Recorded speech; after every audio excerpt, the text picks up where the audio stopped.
Good afternoon. We are calling the Community Development Recommending Board to order. The meeting date is March 5th, 2015. And staff, are we in compliance with the open meeting law? Yes. Thank you. Would you like to do roll call? Yes. Chair Pappas, Present. Co-Chair McGrath, Present. Alternate Chair Jordan, Present. Member Aker, Present. Member Jimenez. Here. Member Taylor, Here. Member Jennison, Here. Member Miller, Present. Member Hartley is excused, Member Asselin, excused, Member Powell, Present. Member Ewan. Ewan, sorry. Present. And that's it. I think we'll call everybody up. Thank you. Thank you. Items listed on the agenda may be taken out of the order presented. Two or more agenda items for consideration may be combined, and any item on the agenda may be removed or related discussion may be delayed at any time. Backup material for this agenda may be obtained from Luandy Holmes, acting city clerk, at the city clerk's office at 495 South Main Street, second floor, and the city's webpage at www.lasvegasnevada.gov. We're moving on to item number 3. Public comment during this portion of the agenda must be limited to matters on the agenda for action. If you wish to be heard, give your name for the record. The amount of discussion, as well as the amount of any time any single speaker is allowed, may be limited. Would anybody like to address the board at this time? Item 4, report by staff regarding the community development block grant public service applications. Madam Chair, Sean Bolster, staff. Today we are finishing up the homeless grant, and then we will move into youth. This is our final day of presentation, so you will have your recommendation meeting on Tuesday, and it does start at 2 o'clock, and we'll be in the room across. Thank you. Item number 5, excuse me. Report on community development block grant public service applications submitted by United States Veterans Initiative, West Care Nevada, Inc., Anson, Inc., Big Brothers Big Sisters of Southern Nevada, Boys Town, Nevada, Clark County Law Foundation, Clark County Public Education Foundation, DVA Public Education Foundation, Future Smiles, Nevada Community Associates, Inc., Project REAL, Relevant Education About the Law, Southern Nevada Public Television, Spread the Word Nevada, Sunrise Children's Foundation, and Variety Early Learning Center. Board members, does anybody have any disclosures regarding any of our presenters today? Member Jennison? Jason, just for point, United Way of Southern Nevada funds several of these agencies, including Anson Foundation, Future Smiles, Spread the Word Nevada, Sunrise Children's Foundation, and Variety Early Learning Center. Thank you, but this will not influence your voting? No. Thank you. Anybody else have any disclosures? Moving on, I'd like to go ahead and invite our first presenters, the United States Veterans Initiative, to come up to the table. Welcome. You will have 10 minutes to speak. Sean will give you a warning at 3 minutes. Okay. And then she'll try to stop you at 5. Okay. So the board has time to ask questions. And if there's any time left over here, you are more than welcome to fill that in. Please state your name and spell your last name for the record. And please speak up for the recording and for the rest of the audience. Thank you so much. Okay. Welcome. Thank you. Thank you so much for the opportunity to present. I'm Shalimar Cabrera, spelling my last name Cabrera. I'm the Executive Director for U.S. Vets.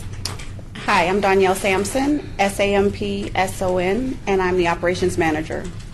So today we're here to present to you about our program, and our organization exists because of the tragedy of homelessness among veterans. Nationally, it's estimated that 58,000 veterans are homeless, and here in our local community, according to last year's homeless count, it was 1,231 veterans. So these are men and women who have served valiantly for our country's military and who now have come home and found themselves homeless, which we think to be a tragedy that we should all be addressing.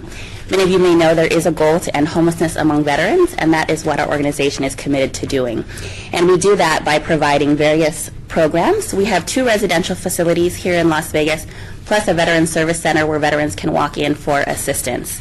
We offer permanent and transitional housing to veterans. We operate over 320 beds of permanent and transitional housing in the community. We also provide employment assistance and training and assistance with veterans going back to school. We provide case management and counseling, as well as rapid rehousing and homelessness prevention for families. And of course, while doing that, we meet all of their basic needs. In addition to providing them with housing, we provide them with food, clothing, linens, hygiene items, all of the things that they might need as they're moving into their new homes and getting back on their feet to regain independence. And through all of those programs, the way that we find these veterans is through our outreach team. So we have a team of staff who actually go into the places where homeless veterans can be found. That includes the miles and miles of tunnels underneath the Las Vegas Strip where veterans are living. Includes all of the deserts, the camps. We're in the jails, hospitals, all the soup kitchens, anywhere. We take calls over the phone. If you see a homeless veteran that's on the side of the street, our team can try and go out there. So that team makes it a point to go out into the community, find those veterans, especially those who may not know about our services. And as a result of having done that for so many years, we also see an average of about 10 walk-ins a day, Monday through Friday, into our downtown facility of veterans who have heard about us and are looking for our services. So our grant request today is to continue funding our outreach efforts. We find ourselves to be very innovative in this way, to find the different places where homeless veterans can be found, so we're not waiting for them to come to us. Over the last year, since we saw you last, we've expanded our program to be able to serve more veteran families because we have found that more entire family units are becoming homeless. So in the very beginning, it was just single males, and then we started seeing a few more females. Now it has grown to include the entire unit. Our largest family now is a family of 13, so it's a multi-generational family that was at risk of homelessness, and through our assistance, we've been able to place them in more suitable housing and provide them with wraparound services so that they maintain their housing. So the fact that we're trying to reach out to a different demographic and to more households means that we need more outreach staff to be able to do that and get into the places where veterans can find us. I got the warning, so I'll stop there. Oh, okay. Well, just that we really hope that you guys will continue to, and we know every year that there is more of an ask for homeless programs than you guys can fulfill. We just ask that you continue to think about our nation's heroes. We think it's a tragedy that these veterans are now finding themselves sleeping on the very streets that they fought to defend, so we hope that you'll keep them in mind when you're scoring. And remembering that our outreach team is really the first line, the first point of contact that these veterans have. And one other innovative thing that we do is when a veteran first walks into our program in need of services, the first person they meet is actually a veteran in our program before they even meet with staff, so that veteran themselves can talk about their own story, why it's important to go through the process of being screened, and that veteran actually helps them. And similarly, we take veterans out into the field and into those places. Sometimes it's themselves, the veterans in our program, that teach us of the new camps that are in the area. And so through those outreach services made possible by your grant, we're able to continue to do that. Thank you. Sure, thank you. Board members, any questions? Member James. Thank you. Sure. First of all, thank you for your work. Thank you. I'm just curious, you talked about how that your outreach team goes out to the streets. Mhm. How do you identify that someone's a vet by just seeing them? Yeah, that's a good question. Although I like to think my team also has a kind of know a veteran when you see them. But they can ask. Some of them will still have identification, so a VA card or a DD-214.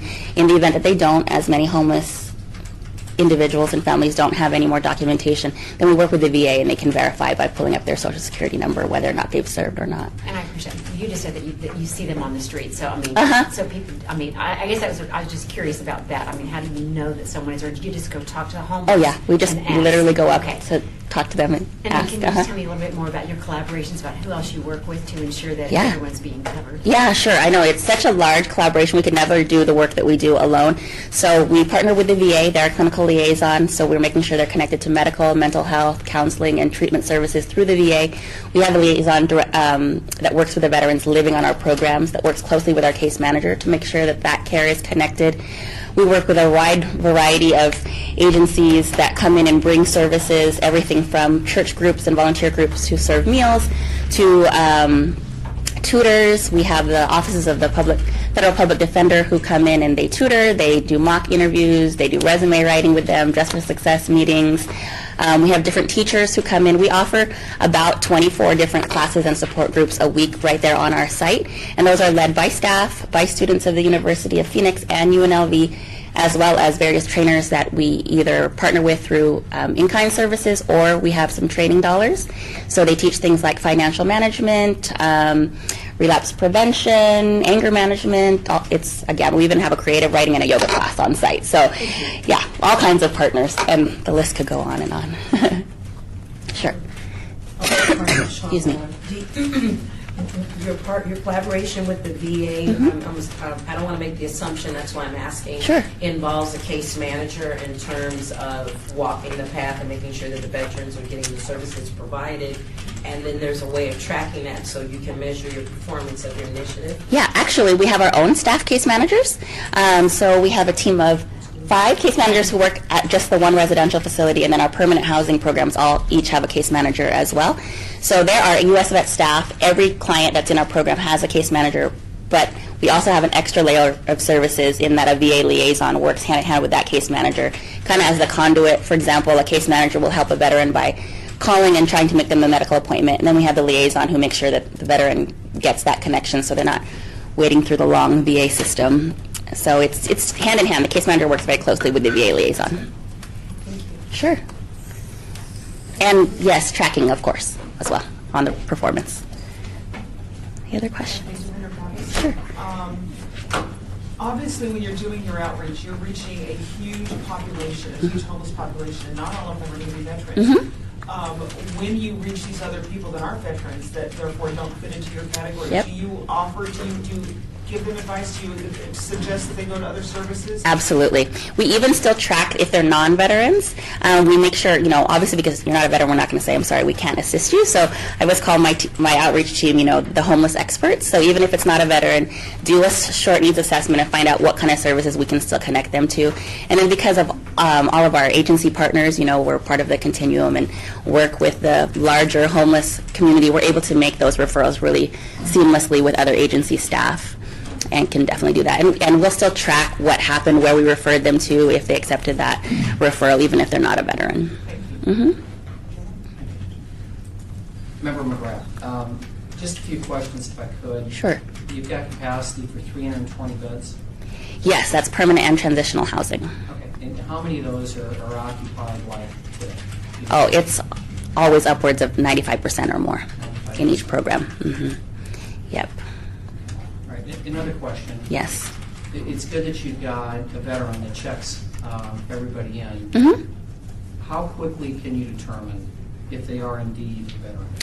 It's quick if they have documentation, obviously, because we know what a real piece of documentation looks like. Now, it can be difficult if they don't have any and they're not enrolled in the local VA system, which is really astounding to me as a civilian that a veteran sometimes, in many cases, has never come to the VA for services. And in talking with them, there's various reasons. Some don't want to get back into being around a hospital with a lot of people in uniform again can be a trigger for some veterans. Some have lost hope in the system and thought that nobody would help them. So one of our staff's job is to connect them with the VA, really encourage them to use the benefits that are there for them. But in some cases, they have never registered at the VA. That can take a little bit longer. So if they've never registered at the local VA, it's a matter of tracking the last time they were ever in the VA system. Sometimes you can't do that without ordering their DD-214. Access, but do you ask, and I'm sure you do you have DD-214? Yes. So if they don't, yes. what's your next step? Yeah, if they don't, then we have the ability to order it for them. Okay. And it can be mailed to us. Sometimes the congressional delegation will order it for them, and they can be mailed to the congressional offices, and then they pick them up. Do you have a count as far as the homeless veterans population in Las Vegas? Yeah, Southern Nevada, as of our last homeless count last January 2014, because of course we're still crunching the numbers from the one that just completed, it was 1,231. Thank you. Sure. That's all. Thank you. so much for Thank you very much. We appreciate you coming in. We appreciate the work that you're doing. Thank you very much.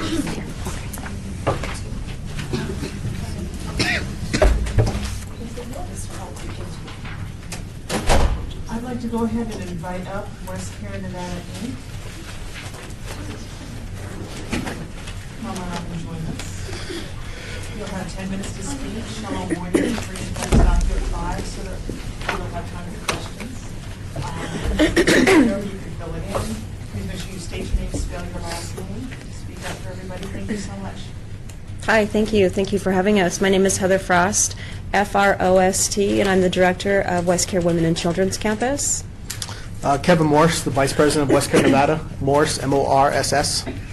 And I'm Sean, S-H-A-U-N, Malika, M-O-L-L-I-C-A. I'm the grant writer for West Care. We are seeking this grant for our youth population. Our youth shelter is housed at the Women and Children's Campus. We've had that shelter for about 26 years. We serve youth, homeless, runaway, thrown away, ages 10 to 17 years old. Last year, the unaccompanied minors were 742 here in Las Vegas. We currently see, this last year was 394 children ran through our shelter. We are seeking this money for additional case management so that we can make sure that these children that are coming in more and more are getting the wraparound services that they need and the care that they need. These kids in the community blend in. They're like chameleons. So even on outreach, when we have done outreach services to find these kids, they prefer almost to be homeless, a lot of them, than to be in the system, as it were. So we'd like to have one more case management staff so that we can take care of the kids that are coming in that we've seen in the last year. They're coming in with different circumstances.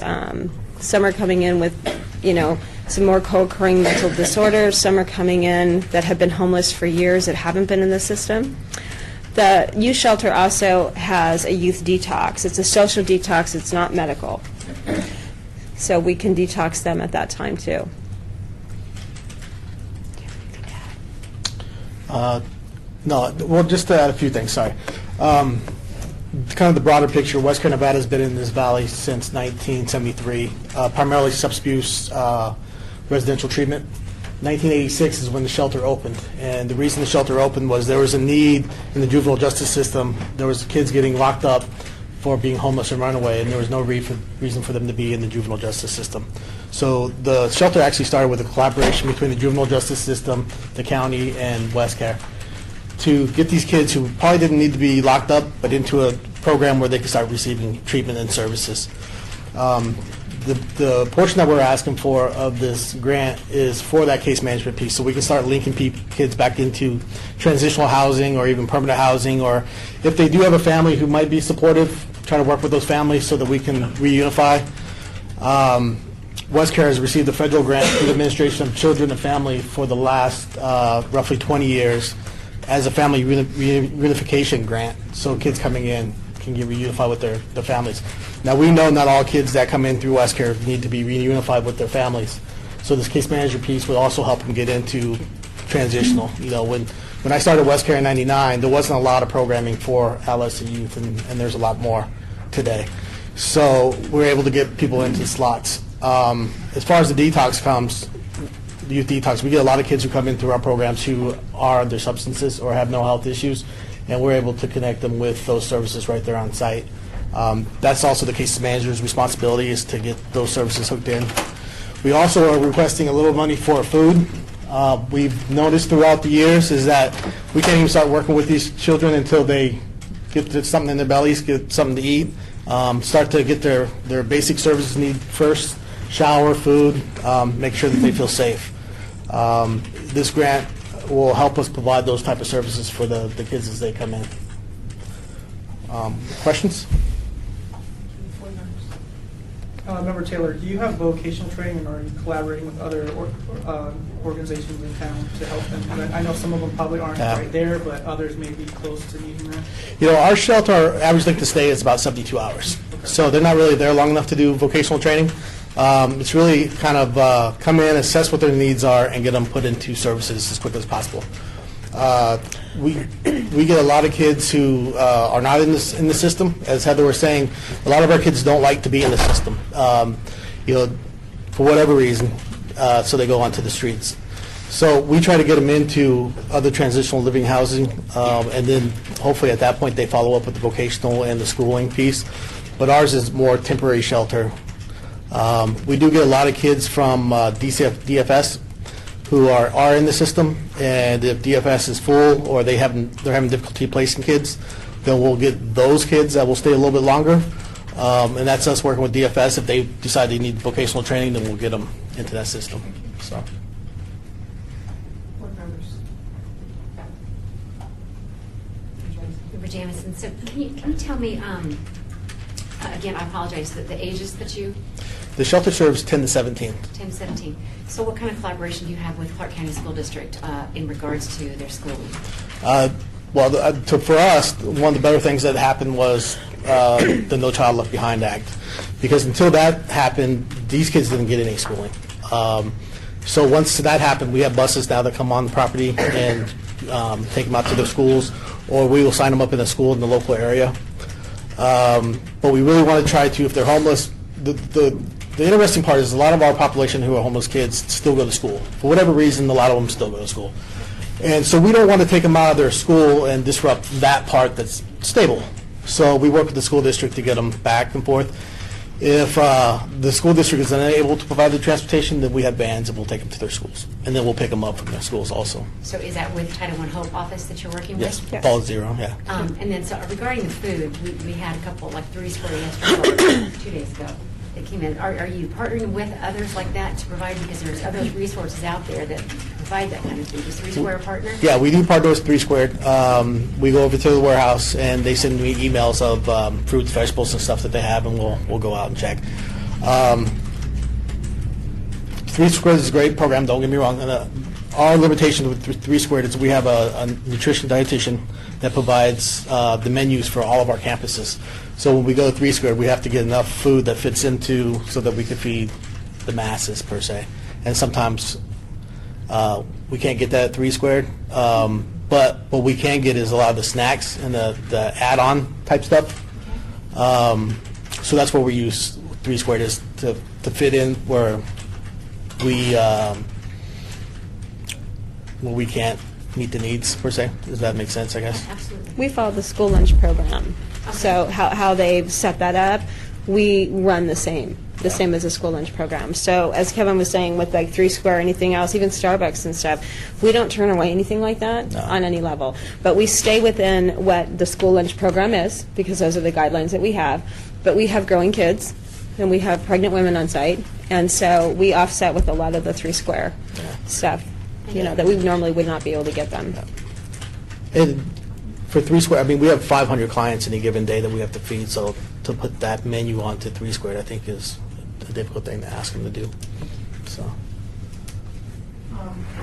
Okay, Director Pappas, on question number 9, I have I'm not misunderstood, but it sounded like you were saying you were requesting use these funds to add an additional staff person in-house? We have received ESG money in the past that would help pay for this case manager. It's the same case manager position. Okay, because there's a couple things. Like question 9, you say last year you were able to take care of 858 clients. Current year you've only taken care of 394. So we're getting near to the end of that year. So why is the number so far down for clients? The number you have on the 300 is our first quarter. Okay, that answered that. And question number 13. You say number of employees is 8, current is 7, and proposed is 7.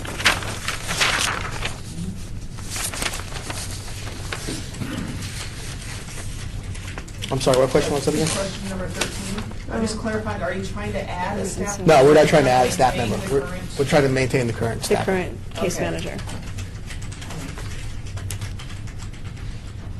I think that was, anybody else? Yes, sir. If I could ask, on your Form 990, I see total salaries to the tune of $5,143,153.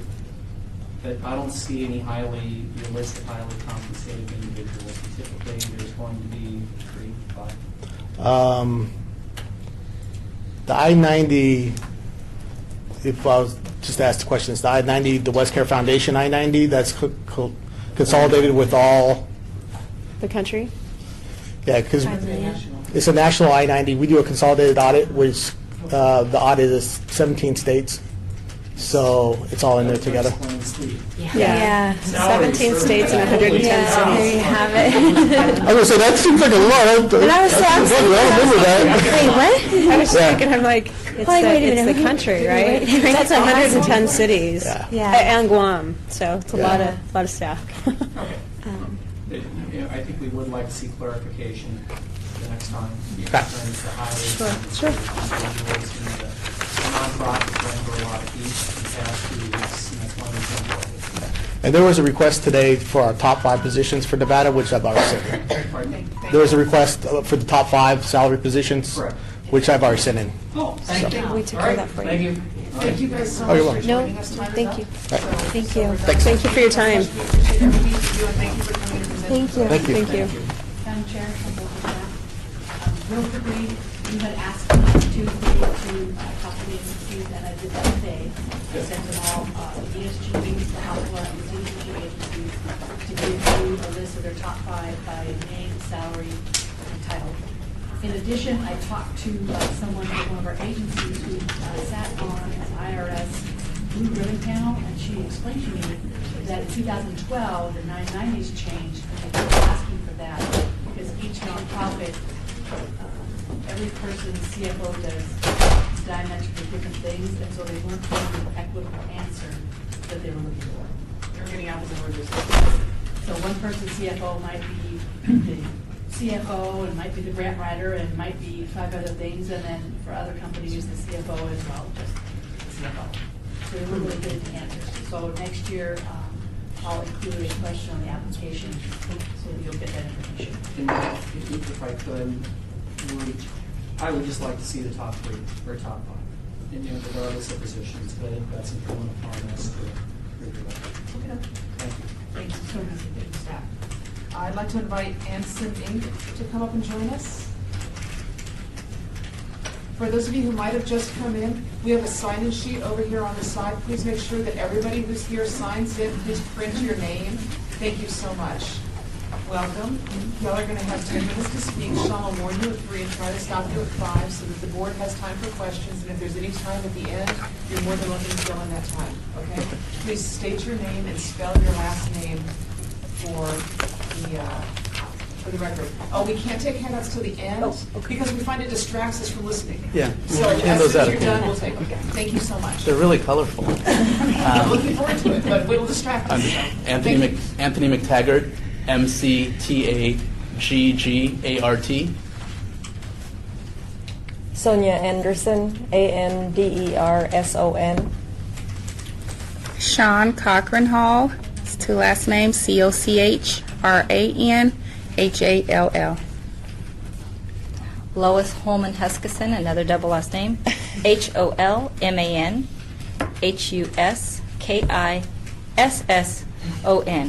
And I'm done. HolmanHuskisson.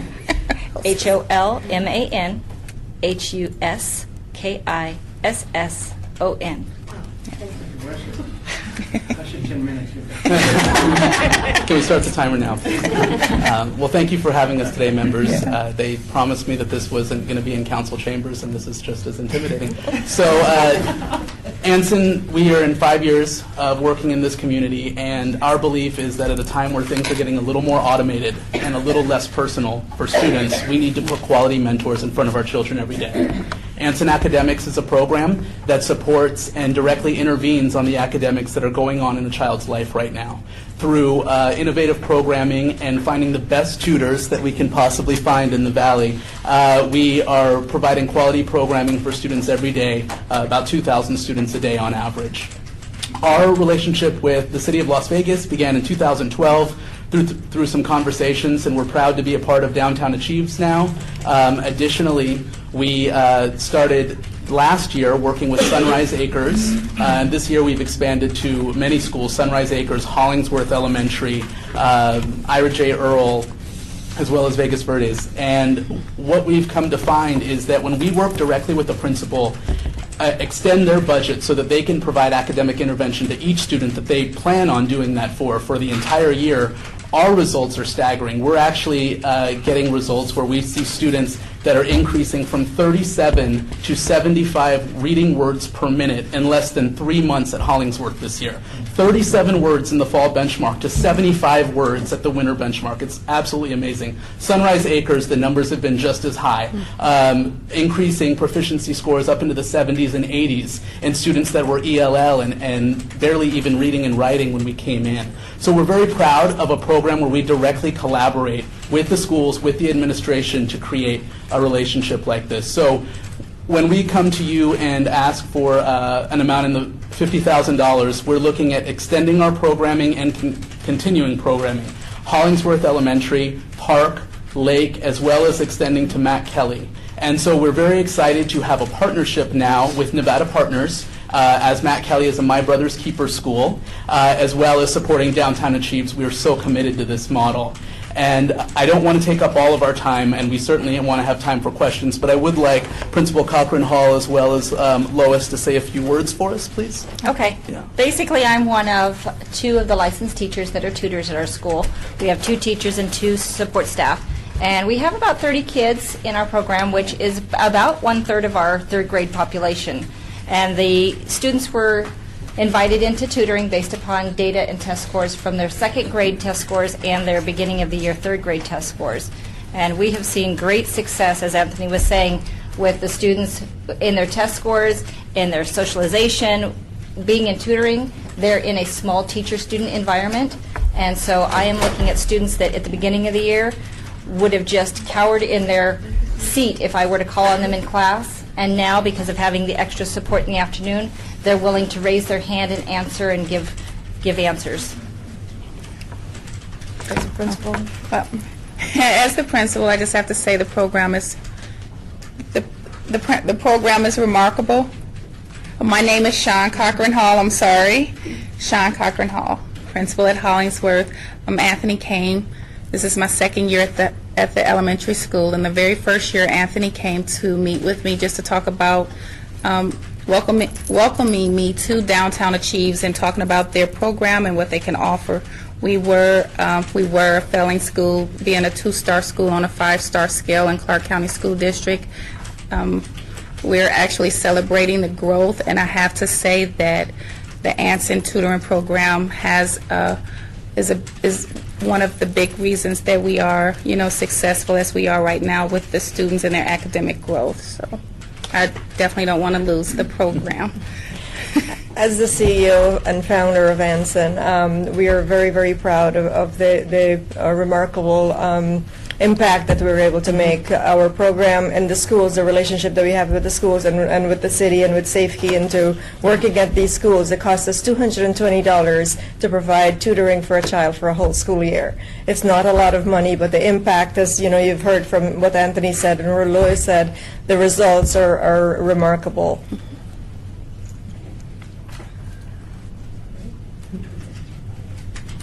Board members, questions? Ms. Jimenez. I was just wondering why you chose 2nd and 3rd grade opposed to the younger, like kinder, 1st. The relationship with the schools is, we allow the school to determine the lowest achieving students and where we will make the most impact. Naturally, we would like to be in every grade, but, budgeting is always a restriction for that. So when we come into an arrangement with the school, we sit down with the principal and they decide where their money and our money will be most impactful. One of our staff members is a retired principal, and so she has some relationships with these principals, and a lot of times that's how we come to find that this is the target that they want to choose, and we find that allowing the principal to run it makes it much more successful. So. And keeping with the superintendent's initiatives with learning to read by 3rd grade, that's a big push for us in all of our schools to get that extra academic support in those lower grades so that they are, where they should be at the end of 3rd grade. Member Ewan, you might have said it already, but how many students are you taking care of now? Daily average is about 2,000 students. In our academics program, that's one of the programs we have. Across all schools? We're in schools as well as after-school programs such as those that the library offers and Boys and Girls Clubs of Southern Nevada.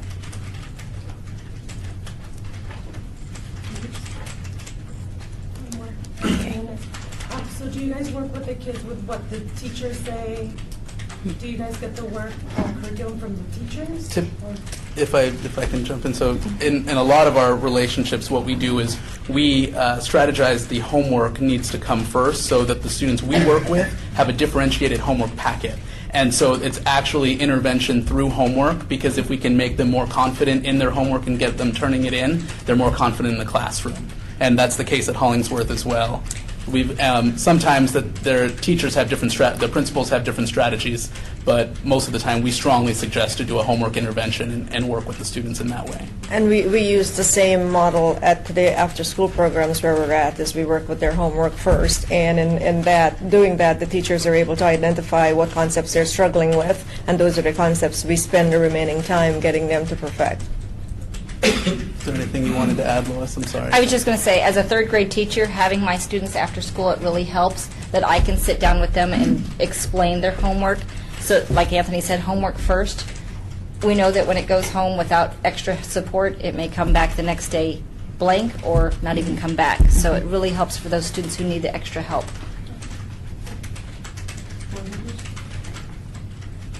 Commissioner Pappas, I was looking at question number 17. It looks like you're doing a really good job with fundraising and all that independent foundation for that.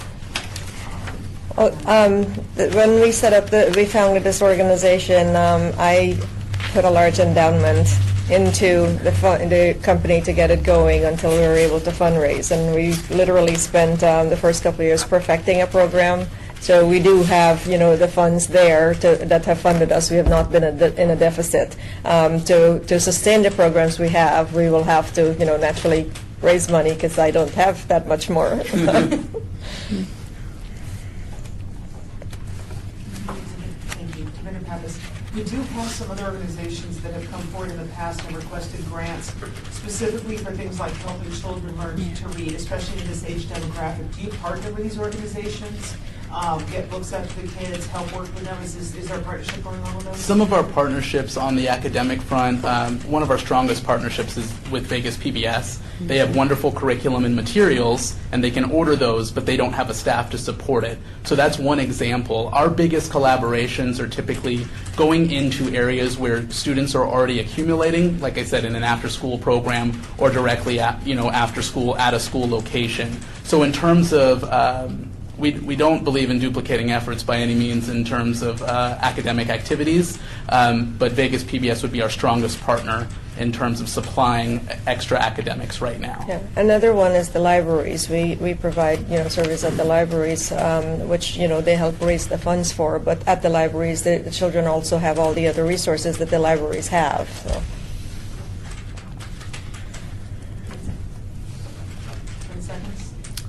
Well, we do have some wonderful data for you all. I do not allow my team to use the color printer, but they did today. So please look at those numbers, and if you have any other questions, don't feel free to contact us. Yes, we're in-house. We're not allowed to have color copies, so you all are privileged. Great way to use your budget money. Why don't we give it to one of the ladies, and then, because we also don't want to distract the next group's Understood. presentation either. And that way, they'll make sure that gets handed out to everybody. Thank you. Thank you for your time. Thank you for your time with us, and for everything that you do. Thank you. You know what, I'd like to go ahead and invite big brothers, big sisters of Southern Nevada to come up and join us.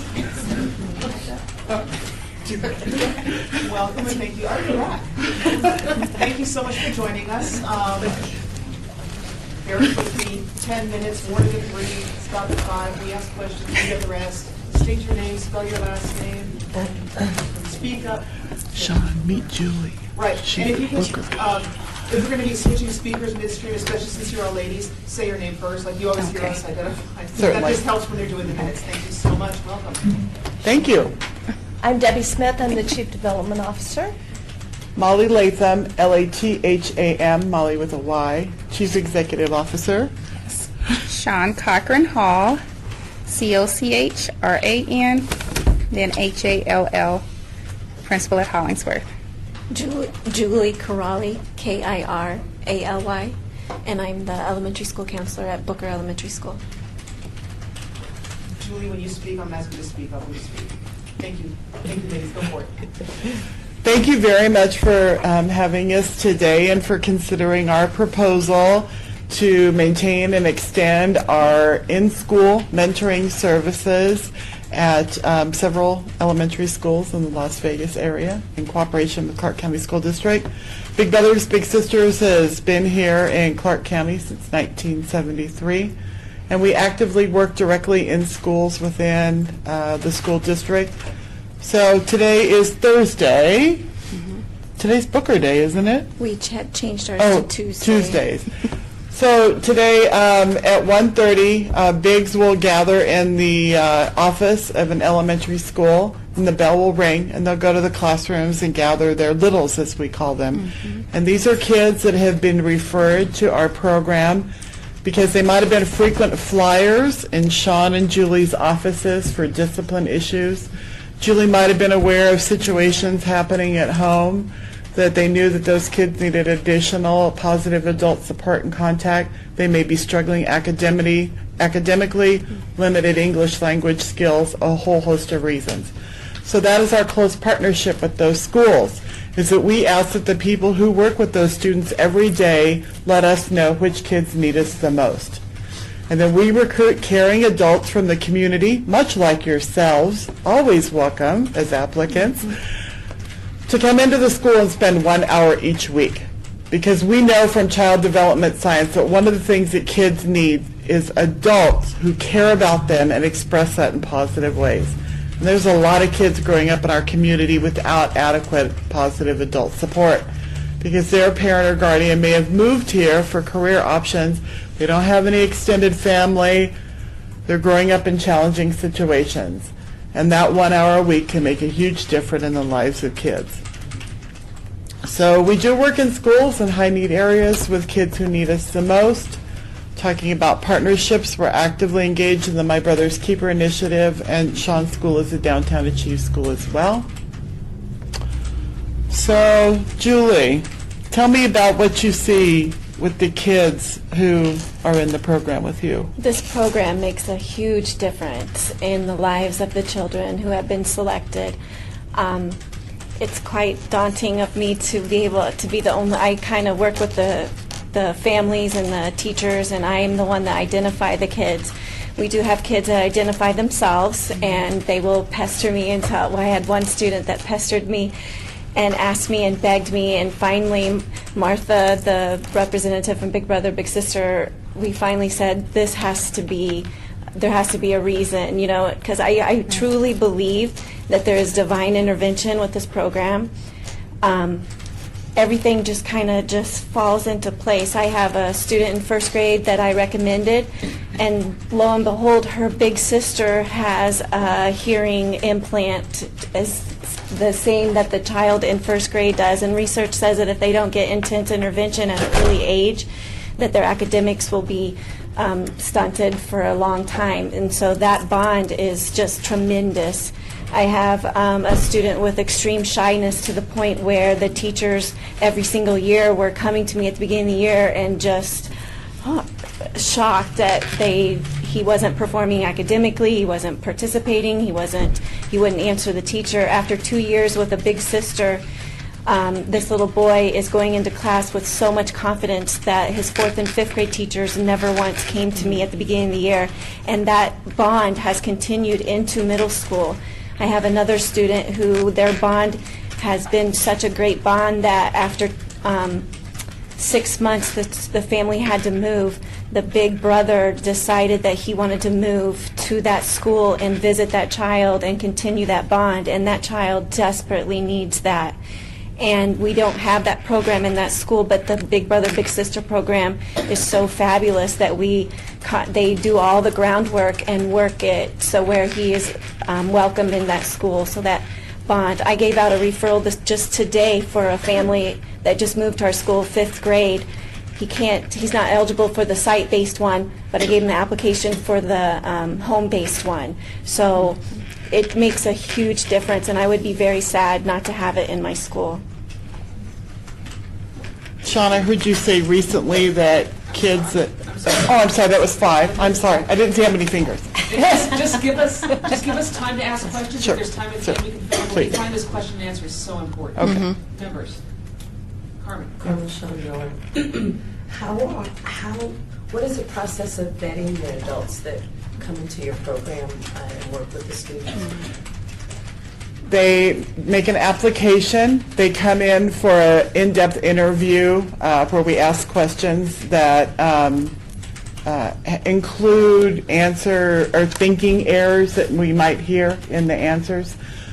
We go through an extensive multi-layered background check. We check personal and professional references. And the site-based programs, which are in these schools, also, they always meet at the school and with one of our professional caseworkers always present with them. So they're not vetted through CCS. The CCSD is anybody that comes on part-time on campus? No, they are not, no.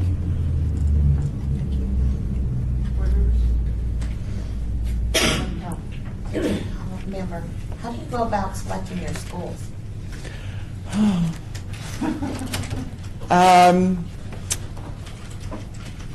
That's tough. It's tough to say no because we get a lot of requests for us to move to new schools.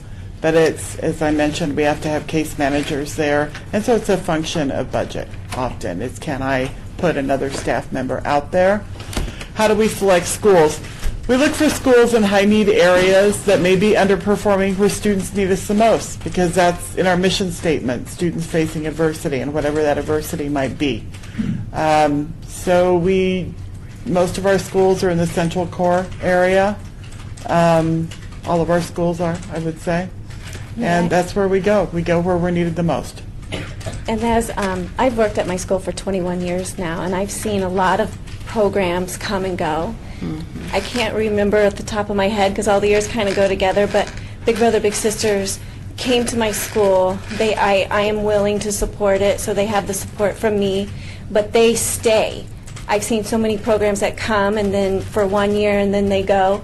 These kids, we try to identify them by second grade, so they have a big sister or big brother come all the way to 5th grade, and they're even some of them are going on and staying together in middle school. So it's a program that they say when they say they are going to come to your school, they come and they stay, and that's very important. Member Ewan, how many schools do you service? 6, as well as 2 after-school sites in cooperation with Parks and Rec. I wish it could be more. Thank you. I was just curious, is there anything on the outreach with the parents to help assist, or is it just really? Most definitely, because in those relationships that Julie referred to where we've been able to transition them into our community program, we must have engaged the parent for child safety reasons because the program no longer functions within the school environment. So we, yes, very much hope to engage the parent. That's why it's important that our staff in schools that have high bilingual, have some multilingual capacity, we have events. In May, we'll have our picnic. We invite everybody, and we get multi-generations of families coming. So, Molly, and you and I have worked together for many years, but I'm just curious, so in the work that we've been doing, what is the effort then to get those parents help? So it's, is there any conversation about what the needs are of the parents because they're in the situation where they are to get them off of? So that's part of our case management is to find out what's happening in the family. Sometimes that comes in through the mentors because the kids have shared with them. Sometimes it's direct from the parents, and it may be a wide variety of things. We recently found out we're going to get a lovely donation of some used laptops, so we're going to put in a lab where parents can, so now we need training in Infinite Campus, so we can help facilitate that with parents, because, so yes, so that's And one of our passions, is that one in particular. Because Yes. that's a big component, so I just want to make sure that you address that because that's a big deal for. And it's even in our programs with kids that work in high school and we are motivating kids toward college and mentoring them to that purpose is not just helping parents understand the message is not just get in college, but finish college. Do you find that there's a challenge with getting support from the parents, particularly in the school-based program? I walk my dogs in my neighborhood, and I know all the neighborhood kids. and I'll see a child doing something, and every once in a while, a parent will come after me because I've corrected their child for throwing rocks at a neighbor's house, something like that. What kind of challenges do you face in getting parents to support the big group? I spent too long on my story. I'm sorry. Thank you guys very so much. Thank you, for thank you. coming, for everything that you do. Thank you for saying. Nice to see active and involved. Just so you know, we've got at least 3 members that work in Clark County School District. Yes. So thank you very much. Thank you. And now let's go talk about how our school works.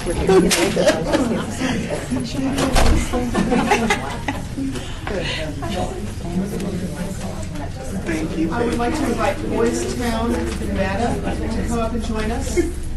For those people who might have just come in, we do have a signage sheet on the side. Please make sure that everybody who's here signs in. Please print your name. And when you come up, we'll have 10 minutes to speak. She'll warn you at 3. She'll stop you at 5. We'll have 5 minutes for question and answer. Any time left over, you'll get to fill in. Please state your name, spell your last name. Thank you so much for joining us. Good afternoon. My name is Howard Olshansky. It's Olshansky. I'm Executive Director for Boys Town, Nevada. My name is Laura Miller, and I'm the Site Financial Officer. Yes, sorry.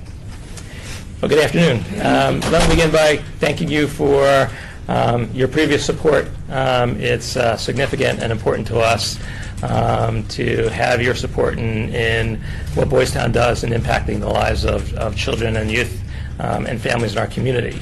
We're requesting funding for our Boys Town's Family Home Program. Boys Town's Family Home Program is an evidence-based program that was established through our national office.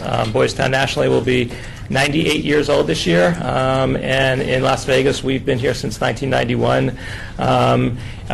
Having an impact on the youth that come to our program predominantly through the Department of Children and Families Protective Service System or the Department of Juvenile Justice. Boys Town's created a structured model in which we're significantly impacting the outcome for these kids in relationship to building skills in terms of social skills, relational skills, life skills, and independent living skills. As you may be aware, these kids that are in the system are in a position where the prognosis for their outcomes generally look like, as adults, criminals, homeless, unemployed, drug addicted, and or deceased. What we're doing at Boys Town is creating a structured program and providing the skills for these kids to change the nature of the course of what their life looks like in front of them. And we're giving them the capacity to learn and grow and develop to be successful adults. We're changing outcomes like high school graduation rates. We're changing outcomes like home stability. We're changing outcomes in terms of career development and jobs. And we do that through a program that has been tested and proven to achieve those kinds of results. I really wanted to bring one of our youth, really wanted to come and speak to you today. She came to us when she was 17, recently graduated from our program, but she has a college class right at this time, and I wouldn't let her miss it. But she insisted on writing something, and I want to read a letter that she wrote to you.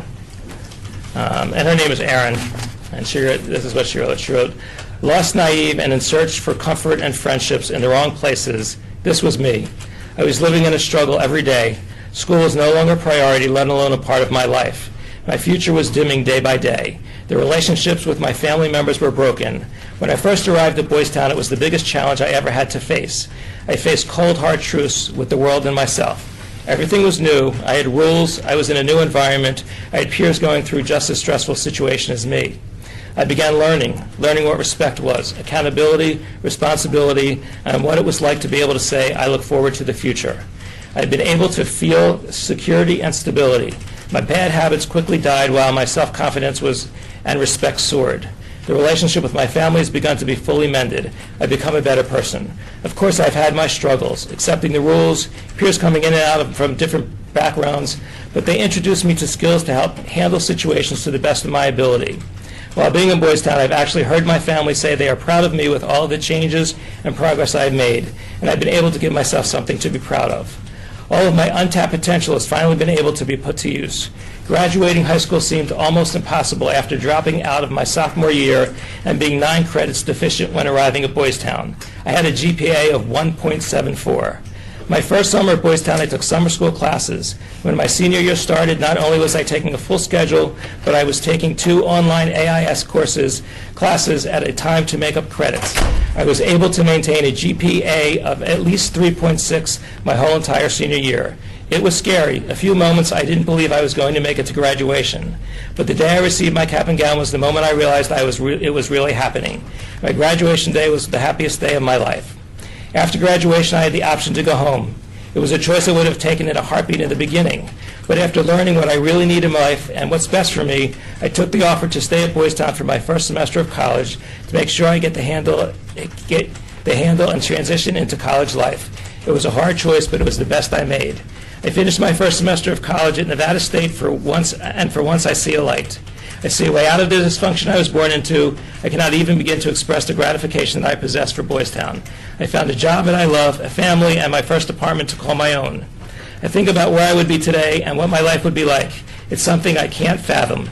They are continuously helping me plan for the future. I know that even after I left, I will always have the support. I'm done? Yeah. Okay. You got it? We'll have time at the end to finish the letter. Got it. Thank you. Board members. Yes. Did you remember? And this may sound like a silly question, but do you still use the Boys Town model? Absolutely. Okay. And that's the model I was referring. That's the model I was referring to. It's a family teaching model. It's where couples live in the home. We hire couples. They live in the home, and they implement this very structured program that teaches kids these skills. And yes, so we still use the Boys Town model. Okay. Devinder Practice, you started off by saying it's an evidence-based program. What does that mean? It means that it's been research tested and been proven through research protocols to actually achieve the outcomes that they're looking to achieve. So it's gone through the research rigmarole that the research community will identify that it's actually evidence proven. Member Janison, so can you talk a little bit about the partnerships? Because we've already had a couple of come and talk about foster children and that, and I'm also familiar with Boys Town as well. And I'm just curious, there's a certain amount of foster children. What is the collaboration that you will have with others to ensure that those children's needs are met through CASA or whomever else? So outside of this program, Boys Town has a larger continuum of services to families and children in the community. So we are continuously involved in collaborations, both with the school district. So for these kids in particular, we have a very strong collaboration with the schools that these kids, they either attend their own school where our campus is, or they may go to special schools. So we're creating relationships with the schools. We're partnering with the entire child welfare juvenile justice system. So that involves multiple players. It involves the legal community, it involves the advocacy community, it involves the public agencies. We have a host of MOUs that involves healthcare, because our kids need to get healthcare. It involves relationships with a dentist in the community. So we're collaborating both with other nonprofits, with the public agencies, but also significantly with the community in terms of volunteerism, community resources. So it's in our culture, actually, in our blood. And I appreciate that. I guess more specifically, with other people who work with foster children. So it's the JLs, it's the Department of Children and Families. So we have a relationship, we have a contract, but we also have we're connecting that both in terms of prevention and reunification. So when our kids go home, we're connecting. We have an in-home program. So if our kids are going home instead of independent living, we're connecting them to resources in the community that engage families and connect them with resources to be successful. We have an aftercare specialist who works in connecting kids who are going independently, like an Aaron, in working with the schools, working with colleges, working with the business community in terms of employment. So it's all of that above. Thank you.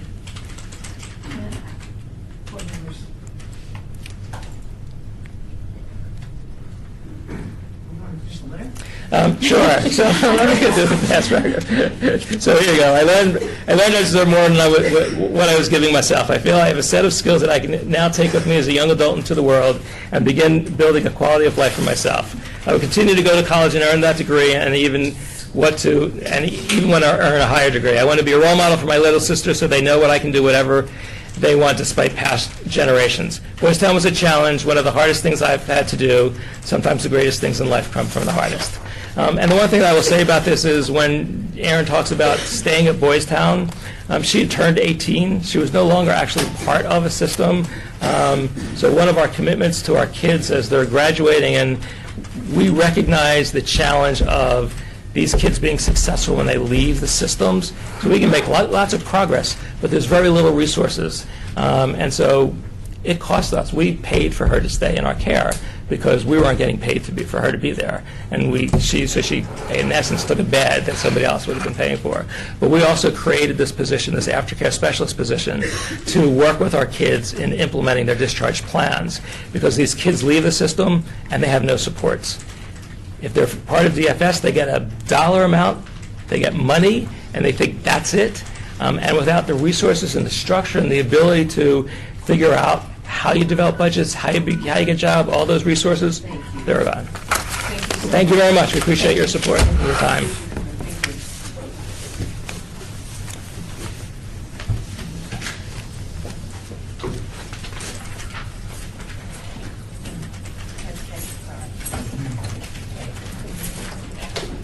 All right, I'll have to go ahead and invite Clark County Law Foundation to join us. Thank you so much.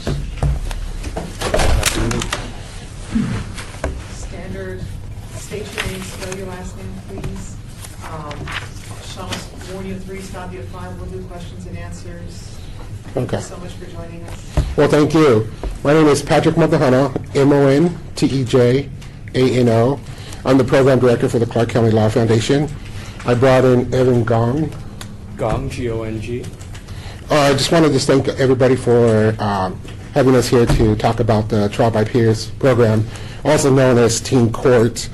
We're a unique program. We're the only program within Clark County, and what's unique about it is where the kids are able to try, represent, and judge their peers. It's a peer-and-peer positive team group peer pressure program. And what's also unique is once the kids come in to the program, not only do they go through all the trial process and everything, but they also get back to the community. They also are part of the censuses that they are providing some type of community service. This year, what we're planning on doing is having more and more community service projects, and we want to do more and more community groups. So we're kind of changing our philosophy where it's more of a community service learning project where individuals, the group of kids will go into like the animal shelter, and they'll be able to beforehand discuss why is the animal shelter overcrowding with pets and all this other stuff, animal cruelty. Then they go in there, they volunteer, they'll be able to come back and they give kind of an assessment of what's going on. But the program's been in the community for 21 years, and not too many people know about it. We do ages between 12 and 17 years old. And Evan, he's a peer counselor, and in order to become a peer counselor, he had to go through a 10-week course program where throughout the summer, and I did not take Evan out of school today because he's actually homeschooled, but it was a 10-week program, twice a week, and they learned all the aspects of court procedure, criminal law. All the classes are taught by attorneys, judges, officers of the court, metro officers. Other than that, that's our program, and I'm going to have Evan discuss his experience. Absolutely. Good afternoon. My name is Evan Gong, and I'm a peer counselor, as Patrick said, with the Trial by Peers program. I'm a senior in high school, so I'm going to graduate this year. And I was drawn to the program last year, so this is my first year in the program, also my last year in the program, but I really wish I knew about it earlier. It's such an amazing opportunity to get to meet so many new people. I went through a 10-week summer training program, which we met Tuesdays and Thursdays, and the classes were taught at the federal courthouse, the Lloyd George Courthouse, by real-life practicing attorneys. So these were district attorneys, some private attorneys, and I was just amazed by the quality of the summer program, the way that they were able to relate to us. They brought on videos and movies and all kind of explaining the courtroom procedure. It was very animated, and it really sparked my interest in law, and definitely I hope to pursue a career in law. I take cases currently. I took a case last December, and it went on to January, but it was a not guilty case. I was on defense for that case. I defended a girl who was accused of starting a fight. It was at a high school, and she did. When I spoke to her, I was on defense, and she had no intention of fighting. She was, in my view, an innocent victim. She was challenged to a fight, and she didn't know how to respond. So she was in a courtroom that was, she had fellow peer counselors who were also prosecuting her, and she was at a disadvantage. So I went in. We subpoenaed the cop, the police officer who saw the incident, to come up on stand. I cross-examined him, and we were able to get him to buckle a bit on his testimony, and it was really, really amazing to see that we won the case. And this was a girl who was innocently charged. She had no idea what was going on, and this is my first case I won. So definitely a very motivational experience, and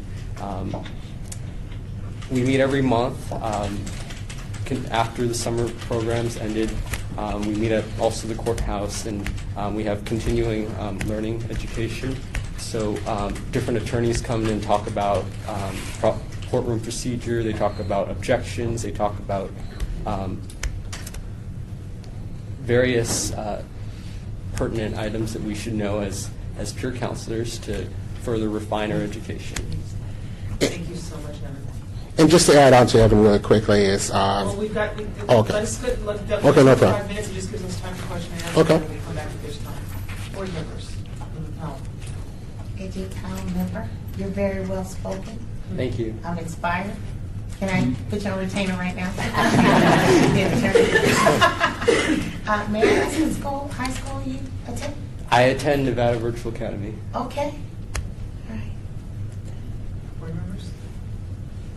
So, Member James, and my apologies, I guess I'm just a bit confused. So, the money that you're looking for, are you helping children in the juvenile justice system, or are you? Because I don't. it's a court diversion program, and what happens is juvenile justice sends their referrals to us, and it's cases where it's their first time offense, and it could be from fighting to theft, Right. and so we get the referral, and then once we get the referral, we're taking the case, and so it's no longer with juvenile justice at that point. All right, and so I just want to be, because you don't have a ton of time, I just want to make sure. So, Evan, you're paying for students like Evan to come in to be that trial peer for those who have gotten themselves in trouble, correct? Correct. Is- Yeah. And then what is the outcome that you judge your success by? Is it those students who've been in trouble and then their success after they go through the trial period with their peers? The success rate is you can come into the program in 3 different ways. You can become, like what Evan is a peer counselor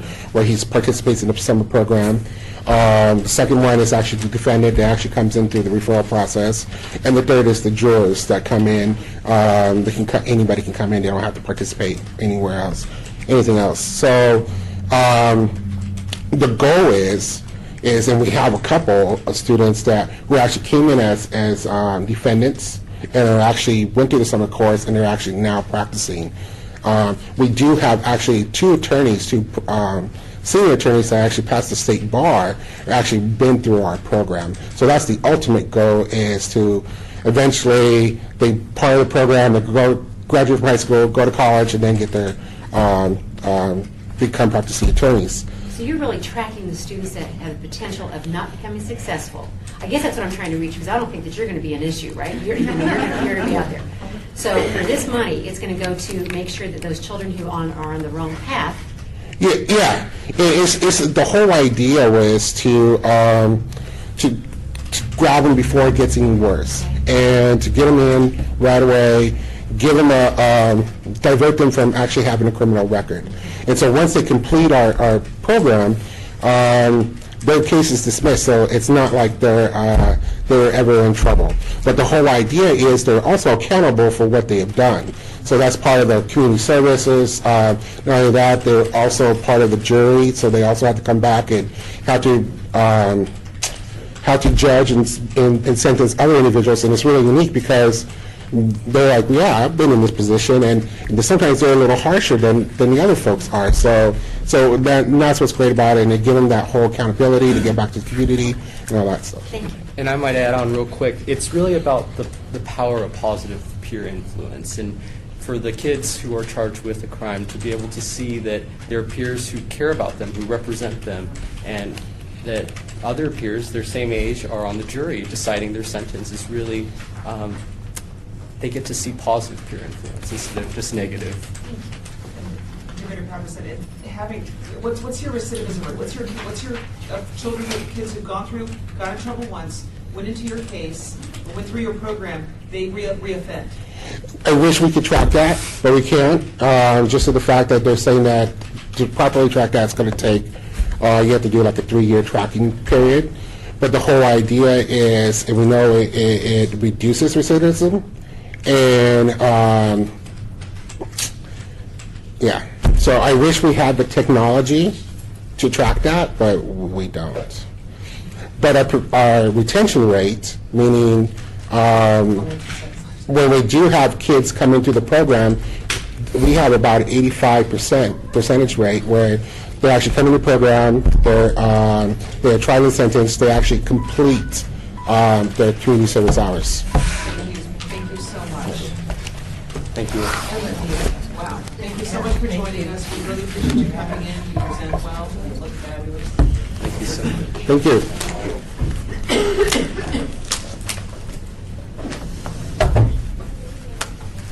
Okay, I'd like to invite the Clark County Public Education Foundation, DVA Public Education Foundation, to join us. Anybody who may not have signed in, please make sure you sign in, print your name. Thank you very much.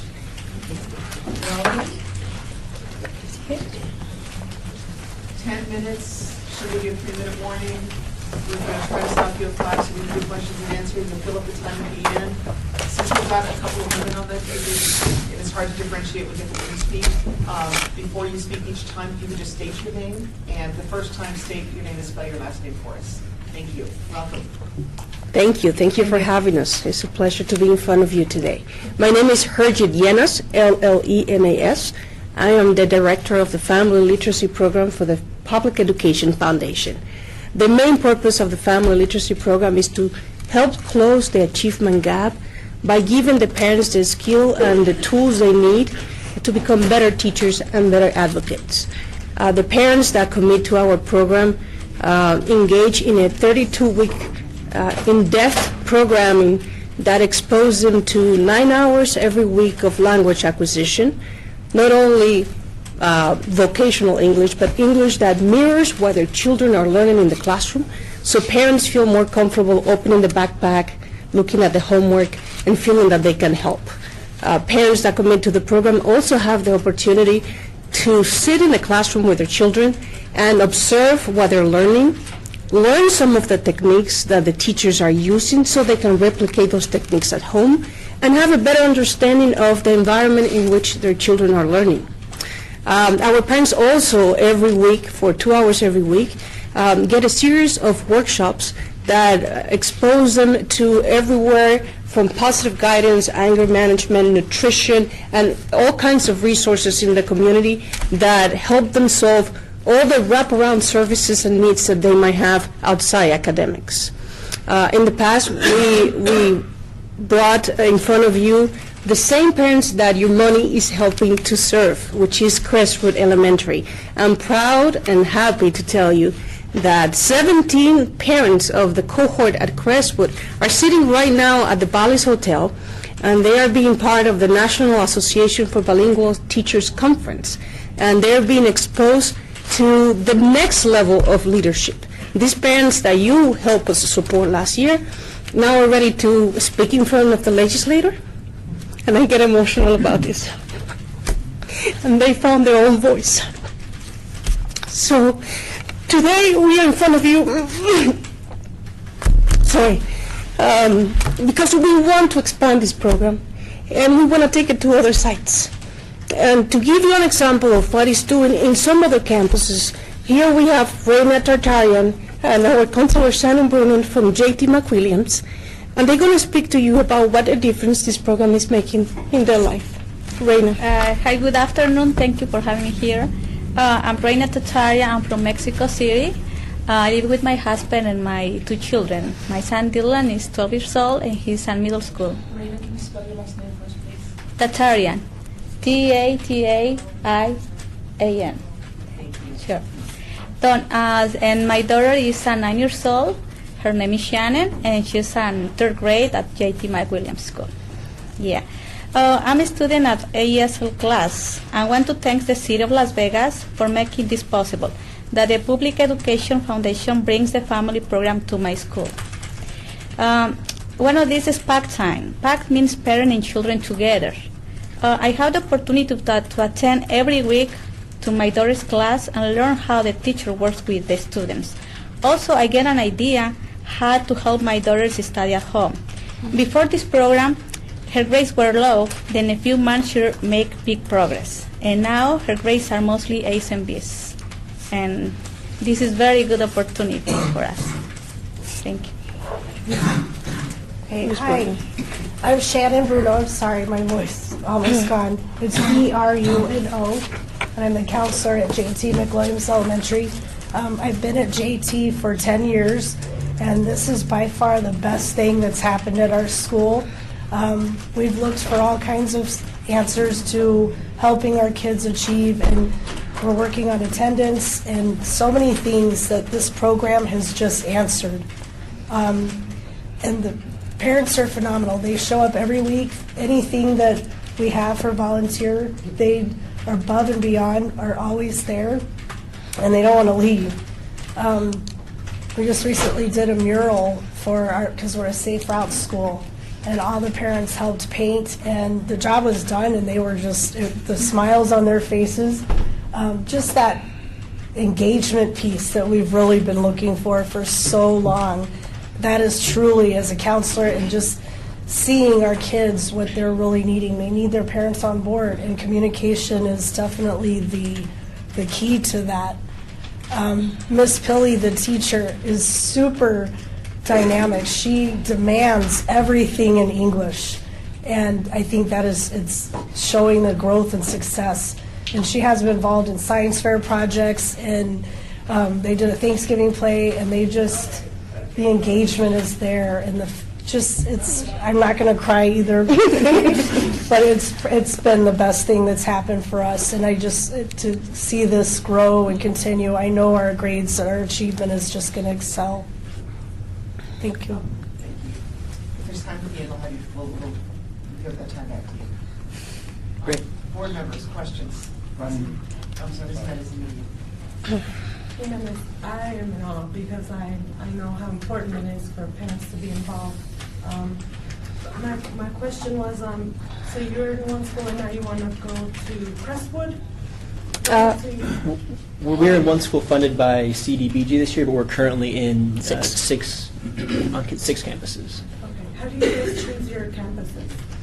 High ELL, 85 to 90% free reduced lunch, so high need, low income families. We are aligned with Downtown Achieve. We are aligned with Brothers Keepers, and we try to find those very dynamic principals, like the principal you had today at Hollingsworth, that wants a culture of openness in their campuses as well.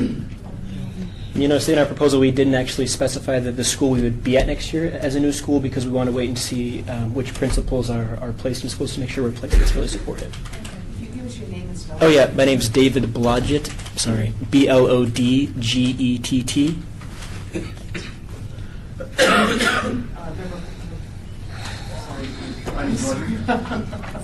What's your name, Jessica? I've known for 4 years. Okay.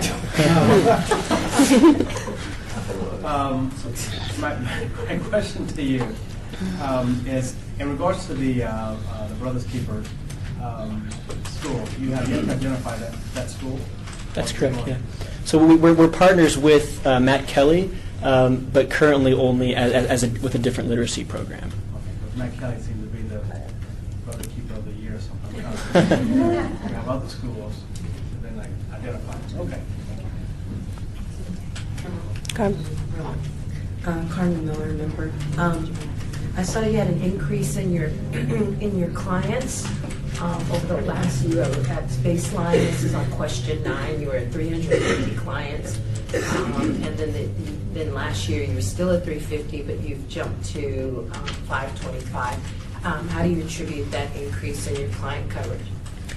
So the clients, we're determining clients to be the parents and their children in this case, so that's probably where the difference is. So how do you think, what have you been doing that it's gotten the parents more involved? Because I'm assuming that's where your jump was, because your children are always going to need help and services, but obviously the temperament is that you want the parents to come involved, you want them to sit into the classrooms, you want them to be actively engaged, you want them to also improve their literacy in order to help their child, since you're focusing on ELL. So, I mean, what are some of the things that's been different? I mean, that's 2 years you were at 350 and all of a sudden you, whoop.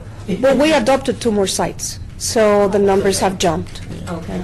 And just to follow up, how do you measure your performance of your programs? What kind of system or check balance system? How you measure your performance? So yeah, that's a great question. As you know, there's a lot of factors in a student's success, and so we collect all sorts of data, from student performance on district tests to student attendance to input from parents in the program. And so we track all of that, and we don't make any direct connections between parent was in the program, therefore the kid has better grades. But we collect a lot of this data to see there's definite trends toward better attendance and better performance in school. Teachers involved in the program get a pre and post survey. So are the parents, principals, and counselors, and all the staff involved in the program. We track habits at home at the beginning of the program and at the end, such as how many books are you reading, how many hours of television you're watching, do you have a library card. And what we can see when we compare the before and after is that a lot of the bad habits are changing towards more supporting the child, reading to the child, creating a library at home, watching less TV and less video games. And in general, as you heard Ms. Bruno saying, when the child sees that there's a commitment from the parents, attendance gets better, behavior gets better in general. So is the ultimate data then collected, is the goal to increase the academic achievement of the child, or is it to increase the parent participation? So I'm just curious what the ultimate outcome is, because I see that you got the Engelstead grant with that school. So I'm just trying to get my arms around what the ultimate goal is, because I appreciate the parents, because that seems to be the key for all of us, is that parent engagement. But I'm hearing both. Yeah, so our end goal is student achievement, and we know that one of the most often ignored levers is getting parents involved to drive student achievement. So we track a lot of other data that we believe contributes to it, but that's ultimately we're here for students. Okay, thank you. Oh, I'm sorry. Time's up. Okay, thank you guys so much for joining us. Thank you. Thank you so much. You spoke very well. Thank you so much. Thank you. I will keep working. Thank you. Good job. Thank you. Thank you so much. Thank you. Member Miller? I was going to ask if you were going to take a break. I was about to ask if, what you guys were thinking, like 3:50, 3:30, or do you want to do it now? What do you want? We do it now, if I get done. No. Yeah? Okay, we're going to take a 10-minute break and then move on. Thank you guys very much. We'll be back at 3:15. I can tell Rogan kind of twitching.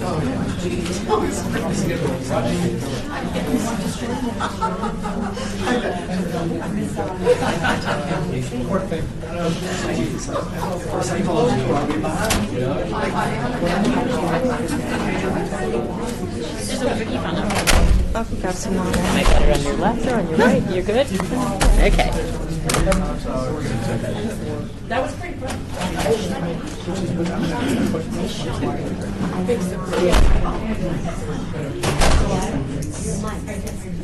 Ladies, mics are live. You can't turn you can't turn them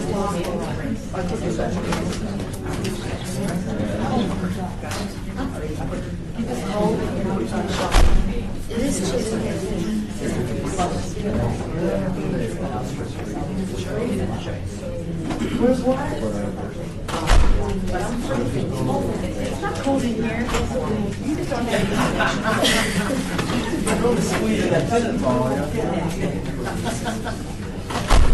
mics are live.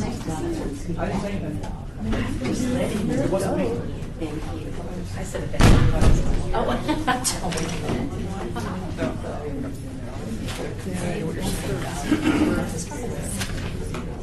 Terry? Ma'am. On another note, let's talk chamber. No, what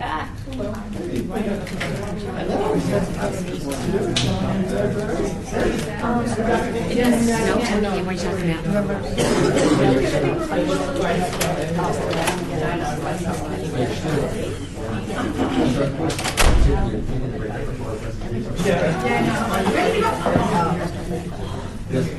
You know, I'm sorry, my brain is so. I know you are. That's right. You said before to get the funding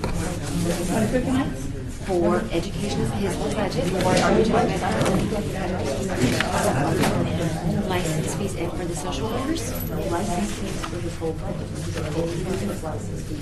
Business license fee, because there's, yes, so there's another bill out there, there's a license fee for social workers to help cover one in each of the schools. I didn't even know that. Yeah, that's what, so that's why I was confused. No, I got you. I'm just focused on the one thing he has to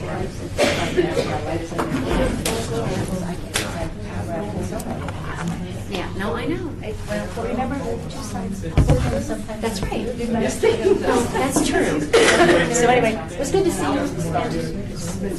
We'll talk on the other one sometime.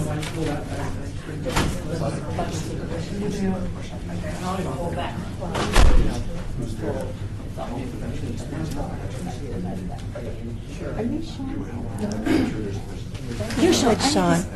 I'm the one who doesn't have the cooties, remember? Oh. Way down the bottom of the barrel. Supposed to leave it if you're going to leave. I will just leave it. And then there's another, I reference, he's talking about ready, how we do something like that. Hold them up and just leave them. Right.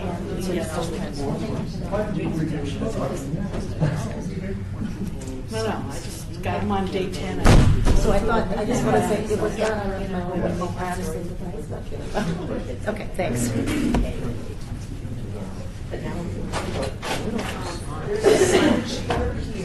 And then the board is here.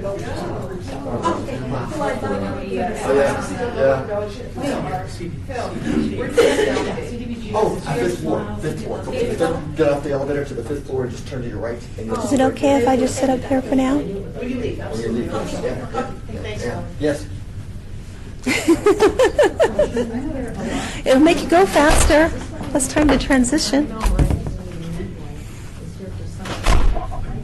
You guys have a long day.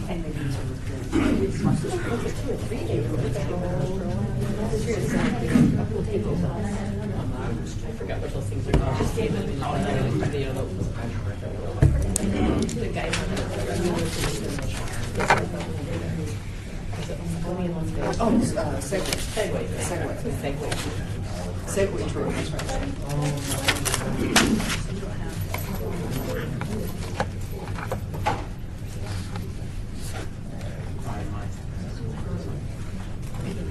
Terry company, so she doesn't get too stressed out. Oh, I'm fine. You good?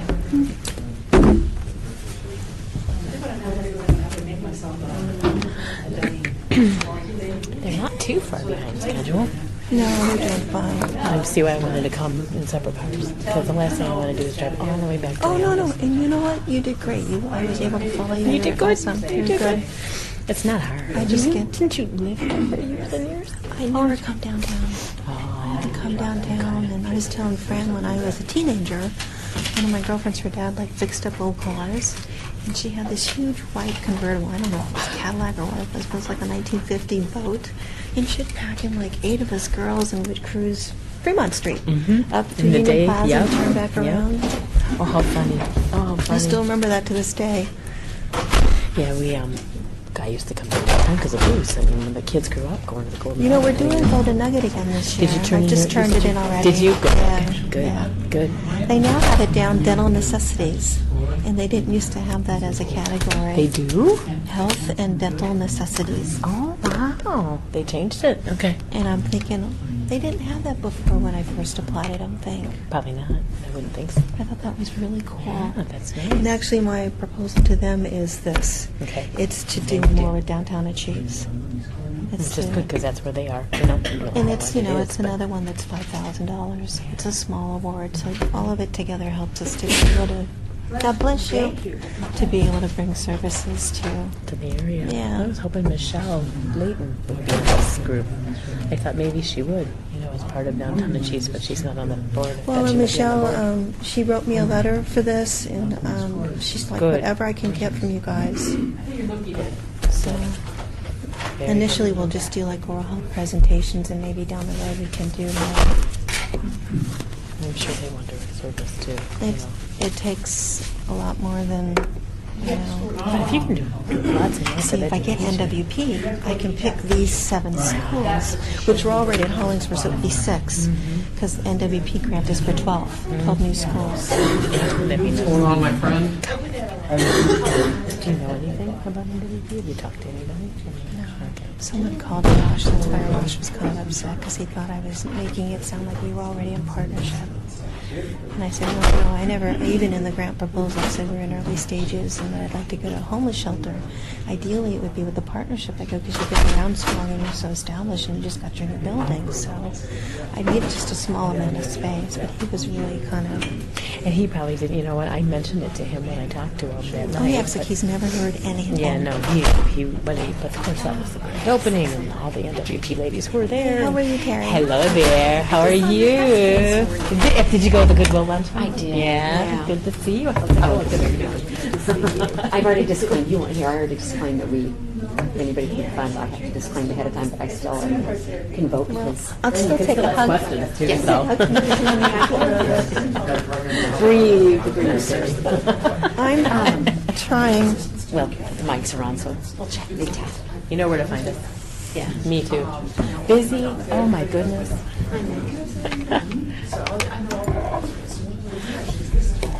That's funny, the mics are on. The mics are on. Oh, I'm really looking. Your phone matches your jacket. That really wasn't intentional. It's my favorite color. I noticed when I met with you one time, you have a Pandora bracelet with the really cool green owl. Yeah, well, mine's bright bracelet. Oh, is it? Okay. I just remember that it had a really cool green emerald stone owl or something like that. It was really cool. Donahue. Nice. That bracelet is my Mother's Day bracelet, so it's been probably for the past 6 years, and each year I get at least 2 of those charms from my children, so I only get it on Mother's Day, but it's almost filled. Yeah. It's You have to very get cool. a second one. But That's what I said. Kevin's like, do you know how much money's on your wrist? They're heavy too. They're heavy. My husband and son started me with one for Christmas, so I get Christmas And stuff. each one has got something to it. Yeah, Which is yeah. Very cool. Means a lot. Means a lot. That's neat. I have some Prescott charms on mine. Oh, that's neat. Yeah, Really? because Prescott makes some for those. Yeah, for the The Pandora bracelets yeah. and stuff. Those yeah. are so cool. Yeah. Those are very cool. because I touched her. Yeah, no, good. I have a little Las Vegas charm. I have this.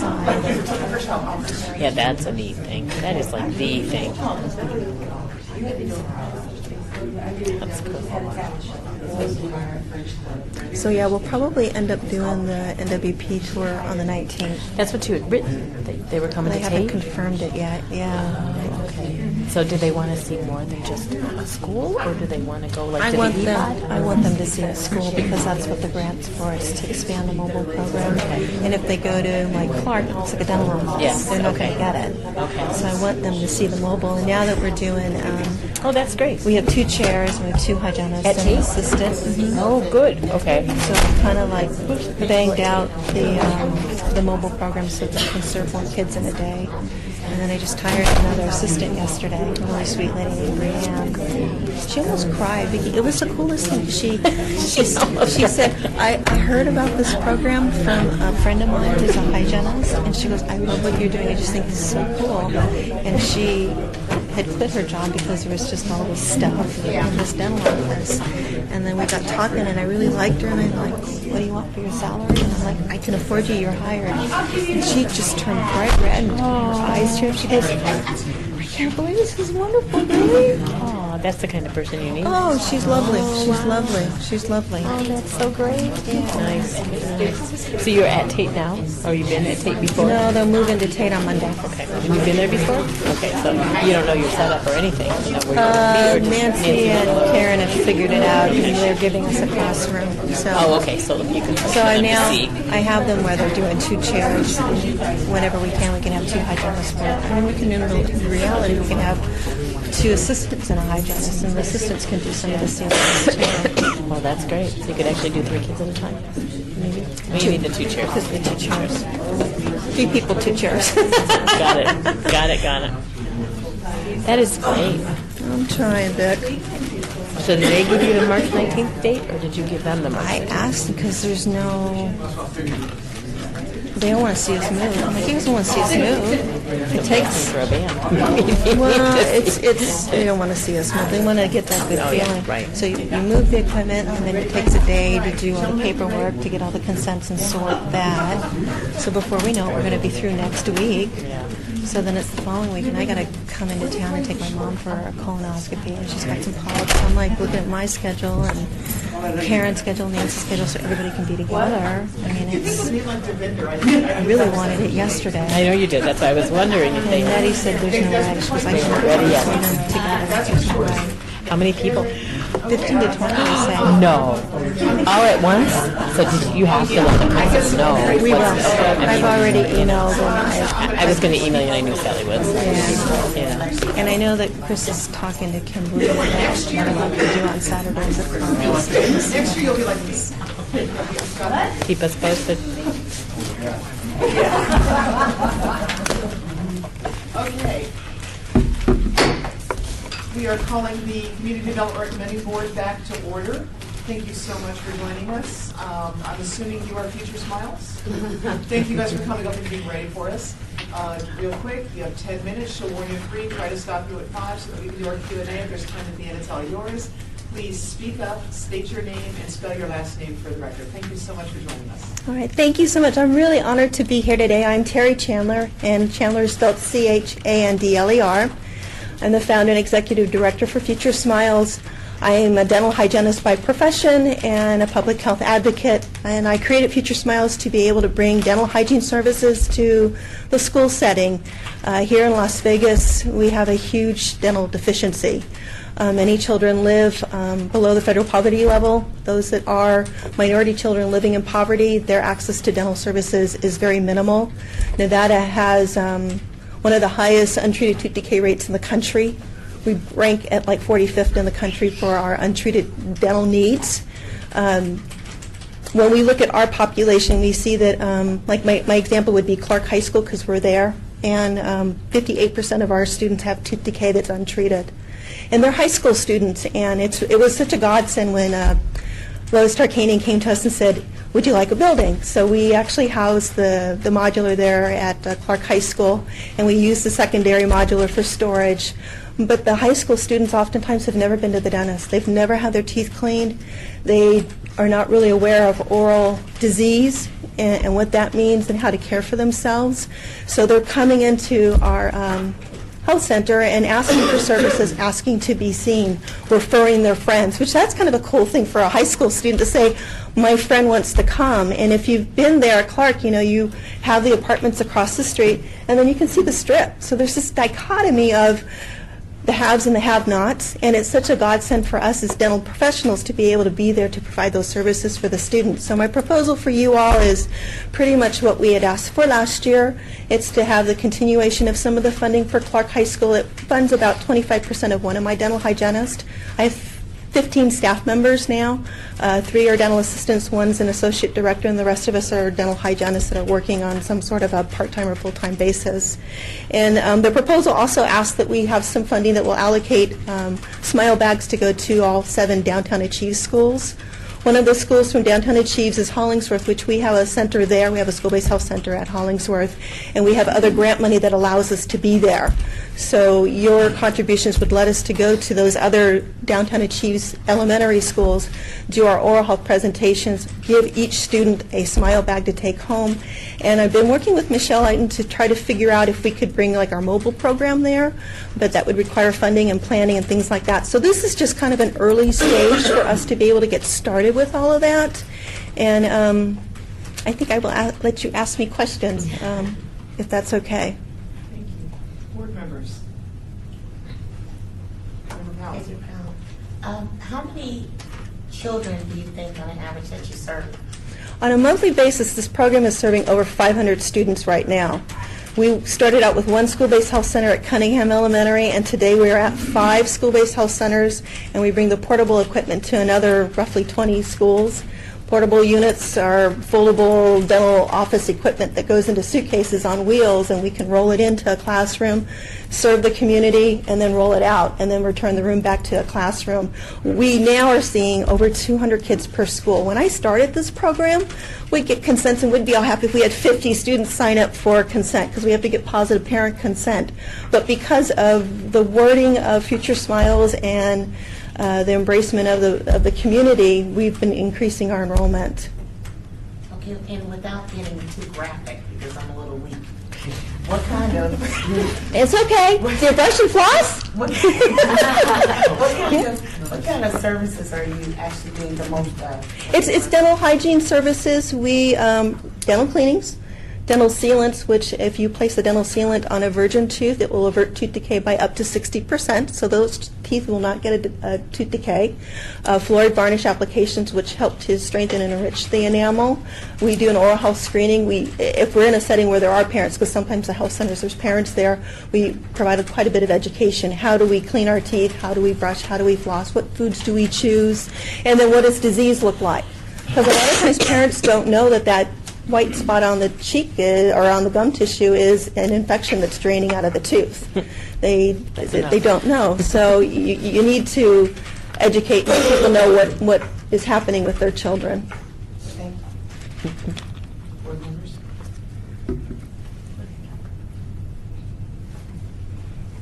Demeter Pappas, we had a presentation last time from a group that does services for seniors, and they utilize a lot of the dental school students to help them, and it helps foster. It also helps foster the students an understanding and a recognition of them needing to give back. Do you guys have any thought of any partnerships like that? Does that work? We work with the dental hygiene program. The dental hygiene school brings their dental hygiene students to our facilities both in the fall and the spring semester.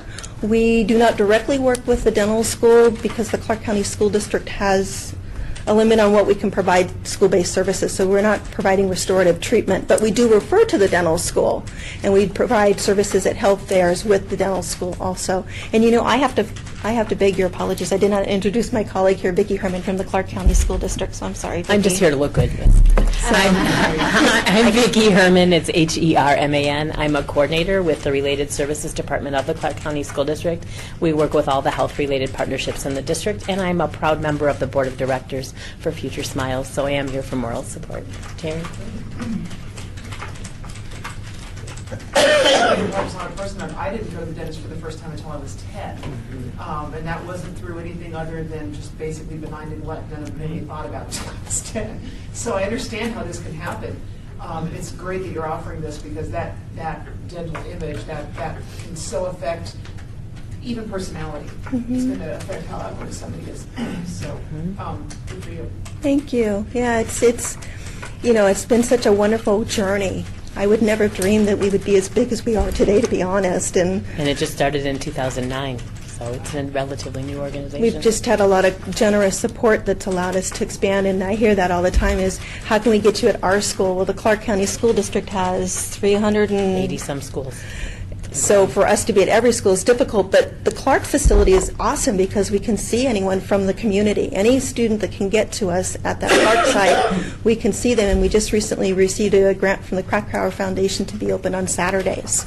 So I'm going to do 2 Saturdays a month, which is kind of part of what you all will be funding too. Member Taylor, I don't know if this is a strange question, but why are you only requesting the amount that you are? I mean, because you say you want to grow, and I just seems Well, because last year I asked for more money and you guys gave me $15,000, so I figured that that's kind of what was comfortable for CDBG, and I didn't want to ask for more and seem greedy. So I asked you for what I could use to keep doing what I had been doing originally, and I'm a Catholic girl, so sometimes you go to the table and you eat what is given to you and you be thankful, so I'm thankful for that support. So, Director Bowers, just so you're aware, as you know, our funding is incredibly limited, and we can't fund everybody, and the minimum we fund typically is $15,000. So we have to be very judicious in how we hand it out. So it's not that we didn't feel you may not, I can't, last year was a long time ago.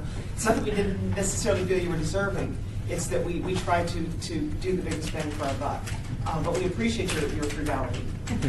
I make it all work, so it's okay. But thank you. I'll keep that in mind for next year. We're not asking to ask for your budget. Board members, anything else you want to throw in? You know, remember, guys, I know you're shocked that I'm asking a question, but but my issue is that I've worked with Terry for so many years, and as I claimed prior to starting the meeting, is she is United Way funded as well, and has been for many years, and I believe she's the only one that really does this across the district. But the impact that she has made on these students is really just incredible in what she's done. And the other thing that I wanted to point out is that she's also been a member of that community oral health coalition that they talked about the other day. So Terry's always been a member of that too. So I know her collaborations within the community are. You just didn't speak highly enough of what you do. So it's not my role to do it, but I just did. So Thank you. Thank you. Do you guys have got a minute? The one thing I can share with you is that Future Smiles is getting national recognition. So I've been asked to speak at the National Oral Health Conference. I'm presenting a webinar for the National School-Based Health Alliance on oral health delivery in a school setting. So wagging my dog's tail, yes, we are getting recognition, and it's just a joy, and I appreciate the support that I've had, and I wouldn't be here if it hadn't have been for all the support in the past. So humbly say thank you. Thank you so much for everything you do. And thanks for coming and spending time with us today. You got it. Thanks, guys. Thank you.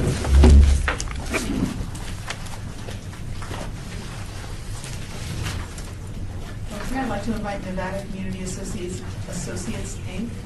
to come up and join us. Hello again. Hi. Looking for sparkles.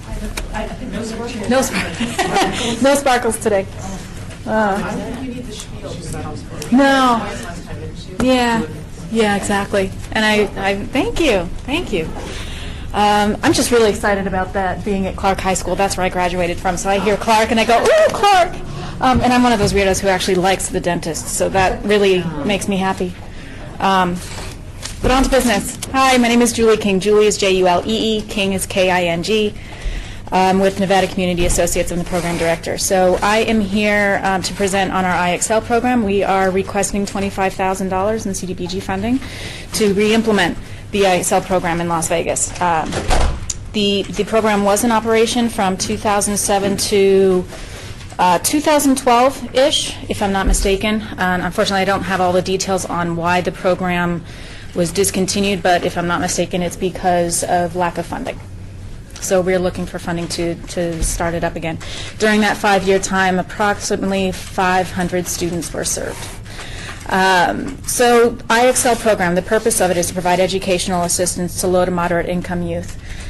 Services include daily substance abuse prevention, education, mentoring, and tutoring, monthly team meetings, service building events, sports recreational activities, field trips, parent education seminars. We actually just completed a parenting skills, a 4-week parenting skills class.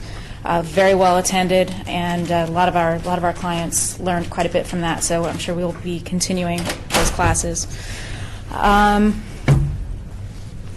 And I know that was really, really quick, but I think I would leave time for questions. I expect at least one. From what I've seen. That's why I get the big bucks. I mean, you're wearing green, I don't know. No, so thank you. So Member Janison. So my question is, I'm not familiar with what IXL is, and so how do you partner with the school district? And I guess I just need a little bit more information about how you connect with schools, and then are you just funded by donations? Primarily foundations. We have requested, again, the CDBG funding, and actually since writing this application, I wrote, or I should say submitting this application, I wrote at least 2 more foundation grants. I don't feel my fingers anymore. But anyway, the relationships with the schools and with apartment complexes where some of the services will be provided, our executive director, Carla Lewis, has established those. So I don't know all of the details. I do know one of the apartment complexes, Sumbo Villas, I think is the name of it. They are very interested in having activities take place there. We do have an existing relationship with Newport Village Apartments. A lot of our clients live there. So I'm fairly certain that we will be able to work out an arrangement with them to have activities take place there. But again, with the schools, I just don't have the details. Yes, I mean, so you work on the apartment complexes with identified students who want to have after-school tutoring, or? Right. A lot of the families that we're already serving through our Rapid Rehousing and Homelessness Prevention Program, they would qualify. They are low-income families, and a number of them are. I'm thinking of one family in particular, a young woman who just regained custody of her children and is struggling to get hours at work that work around the kids' schedule. So this is a program that would benefit her. She wouldn't be so limited with her hours. We have another client who unfortunately couldn't be here with us today, but she has expressed interest in the program as well. She is doing the same thing, trying to get back to work, but having to find a work schedule that will allow her to be home when her kids are out of school. So what is your ultimate goal then? Do you track your success by how many children you get to graduate and with the parent? Is it about the parent resources? What's your ultimate outcome? We have a few, and I had a feeling that someone might ask this. So I printed out some information about the performance measures and the different percentages, things like that. Ultimately, the main goal would be to improve graduation rates. So we are hoping that high school graduation will increase by 50%. There'll be the students that you work with. The students that we work with. Okay. Right. They will also be monitored on abstention from alcohol and substance abuse. That is one of the components of the program. So we are anticipating that the use of alcohol and substances will decline by about 50%. And again, I'm reading this off, so I'm sorry I'm not looking right at you. It'd be weird. So, and then another component would be prevention. The prevention is a big piece, but also helping them to, I don't know if helping is the right word, discourage them from engaging in criminal activities. And so we're anticipating that criminal activity will decrease by approximately 60%. The family part comes in. We're hoping, as far as the parents are concerned, we'll obviously offer these parenting skills classes and other parent education seminars. But we're thinking that through all of this, they'll be able to participate more in the community as a whole through activities that are offered by the Parks and Recreation Department, whether it be the county or the city or City of North Las Vegas, or just engaging in more activities there, the family as a whole. Did that answer your question? Yes, it did, thank you. Okay, good. I felt like I went off on a tangent. Very good. Member Taylor, you have three 3 employees now, and you're proposing 3 more? I was just kind of looking at the number of employees. We have counting. It says 6 and then current. We actually have 5 employees right now. So I'm not sure what happened there, but we have 5 employees now, the executive director, myself. We have 2 case managers and a case manager assistant. If we receive funding, we would use some of that funding for not case managers, for tutors, part-time tutors and a part-time tutor assistant. Any volunteers? I would expect so, but I don't know if there are any that are confirmed at this point.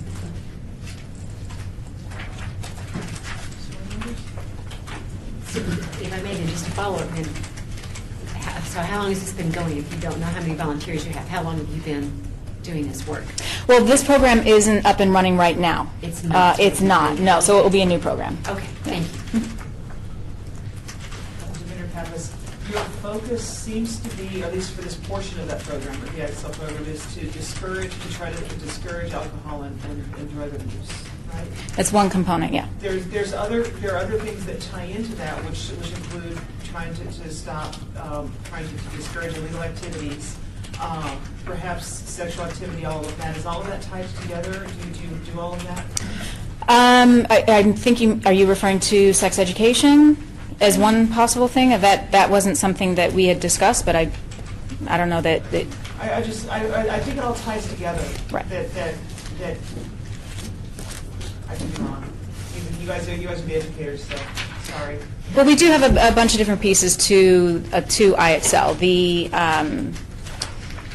The daily substance and alcohol abuse prevention, criminal activity prevention, education, tutoring, mentoring, sports and recreational activities, and we do feel that all of these different activities will allow these youth, well, it'll be a safe place for them to engage in these activities, but it'll also be a safe place for them to be themselves in a healthy way, and to learn how to say no and to learn how to say yes in ways that are appropriate and that lead to a healthy lifestyle. Hi. Okay. Oh, I'm sorry, I Get shouldn't back have to gone. one of our questions about collaborating. So if your component is to give them something to say yes to, who are you collaborating with to do that? And I guess in terms of you're dealing with teenagers, are you bringing in employment opportunities or pathways or training to get to those opportunities so they will say yes to that, therefore being discouraged from what you're trying to stop them from? So are you collaborating with other agencies with this? I know you're collaborating with the complexes, but what else is being brought forward? And I'm sure that Carla has spoken with schools and quite possibly churches as well to have activities there. I know the plan, or part of the plan, is to have field trips to colleges, and hopefully the part of the saying yes will be saying yes to pursuing college. That would be one example of saying yes. And other field trips and sports and recreational activities. So saying yes to healthy sports, healthy activities, giving them, we would be giving them activities that are positive, that lead to a positive, healthy life, and so that they get to experience that and feel the benefit of it. At the same time, discussing why it's essential to avoid these other negative activities. Did I go around the question? I mean, if I could get something specific, like if you would say something like, this agency is working with us to provide exposure for potential vocational programs, such as, I'll throw, like, we have something with Nevada Partners, part of their culinary program, in order to expose them to that so that they can seek that training, and we would in turn encourage them to stay in the school. And you can't get your certain certifications if you've gotten involved in criminal activity. So what she just said. Oh. No. No, I like I said, it was saying Carla has the, okay. That's the 10 minutes. Okay. Thank you so much for joining us again, Julie. Thank you. Great personality, my friend. Thank you. Just came in, we have a sign-in sheet over on the side. Before you leave, if you could make sure you sign in and print your name. Thank you so much for joining us.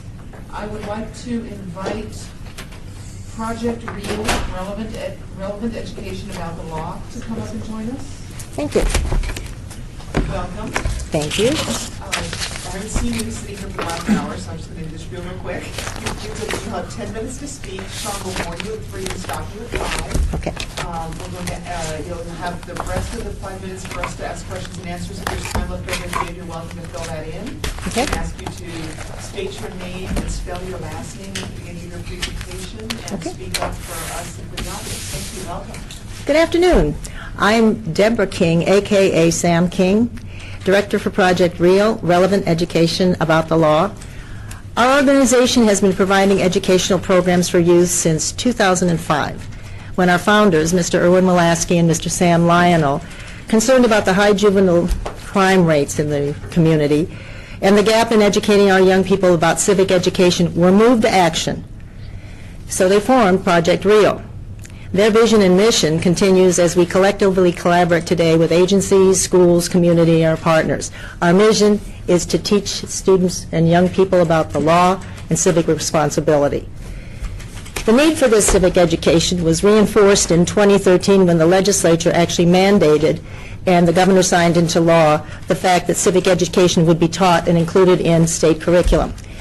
In 2014, the Children's Report Card published by the Children's Advocacy Alliance rated an overall D for Clark County, and the section of that, we deal with education and security and safety for youth, where they got a D, and that most of that was attributed to youth falling prey to getting into violence, getting into the wrong groups, and there's now what they call the playground to prison pipeline. We want to educate and front load so these students do not fall prey to that.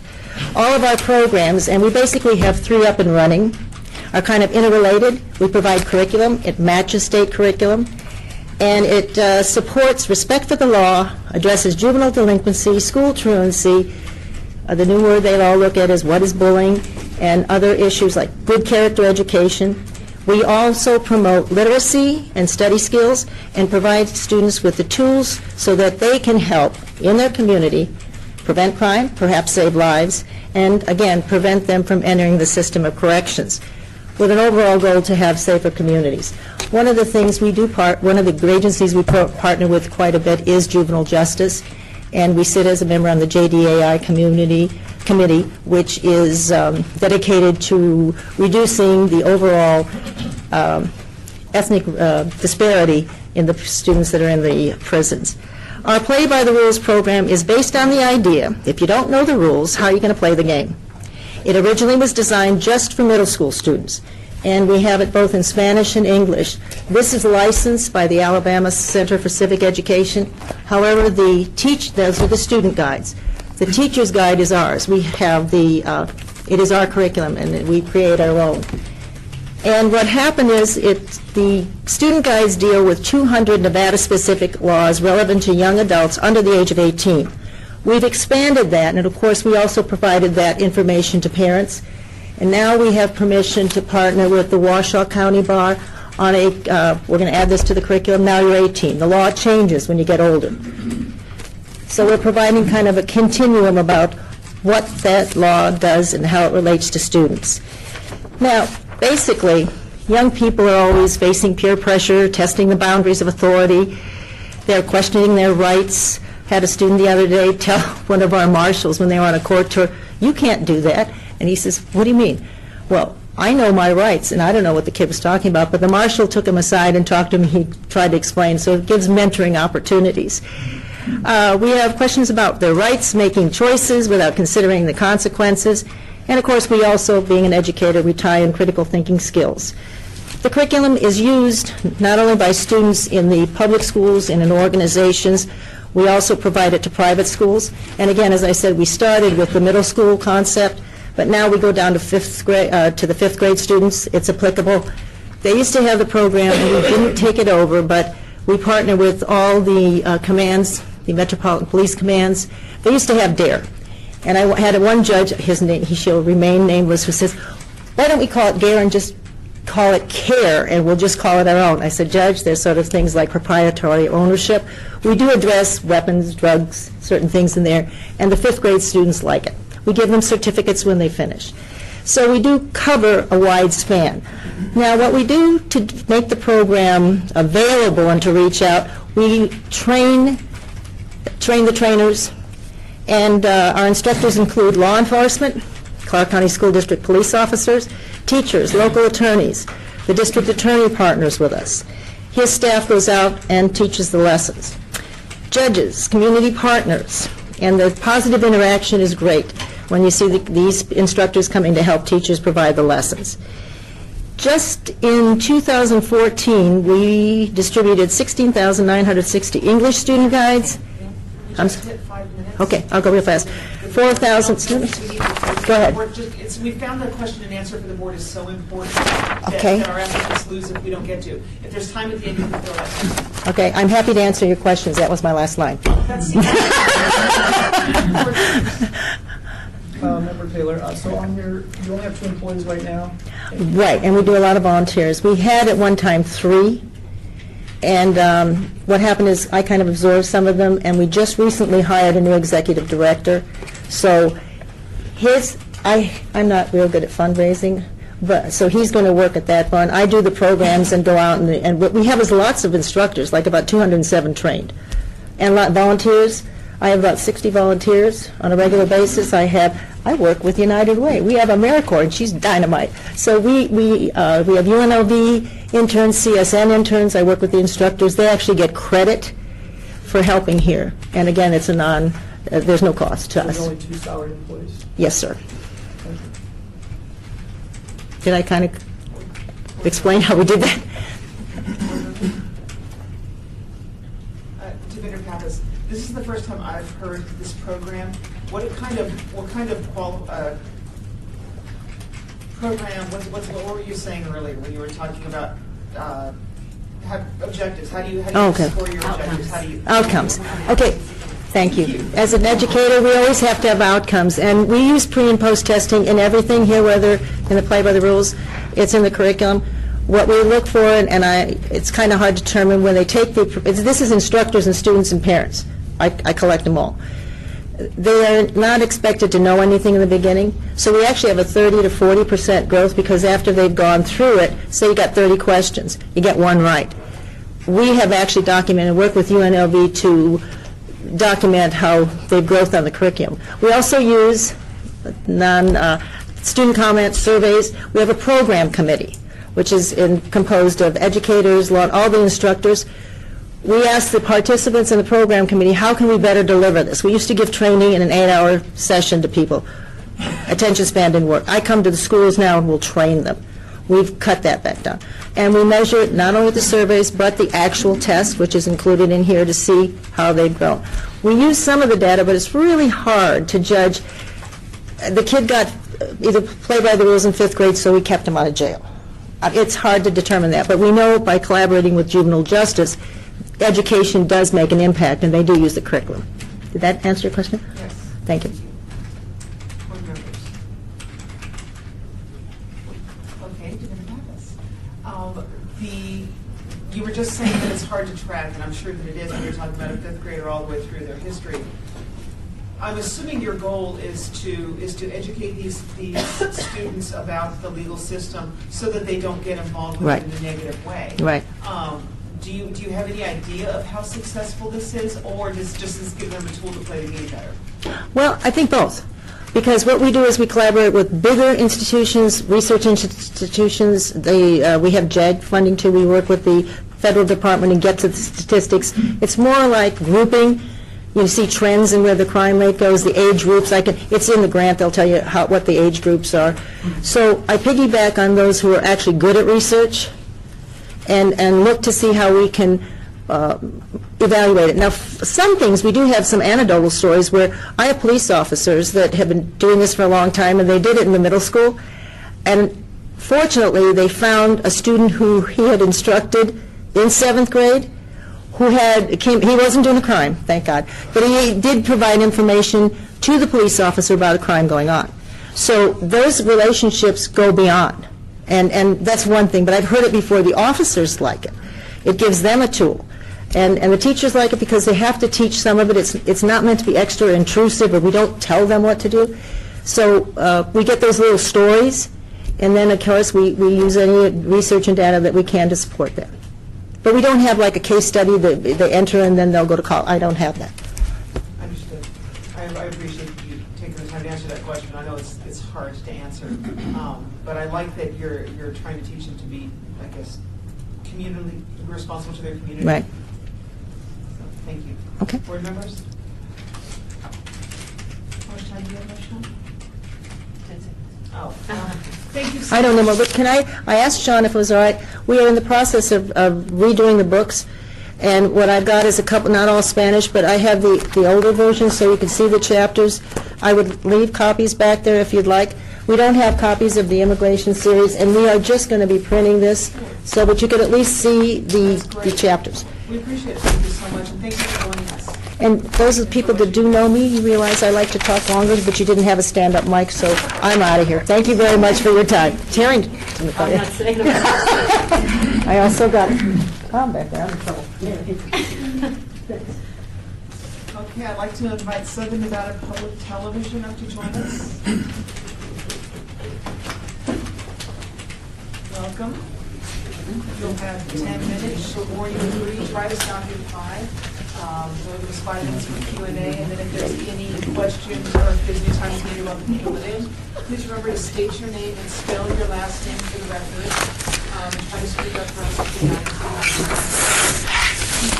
Good afternoon. My name's Lee Solange. I'm Director of Education and Media Services with Vegas PBS, representing Southern Nevada Public Television. SOLONCHE. And distinguished panel with me, I have Jessica Carroll. Do I need to? Yeah, show somebody. Okay. Sure. Carroll.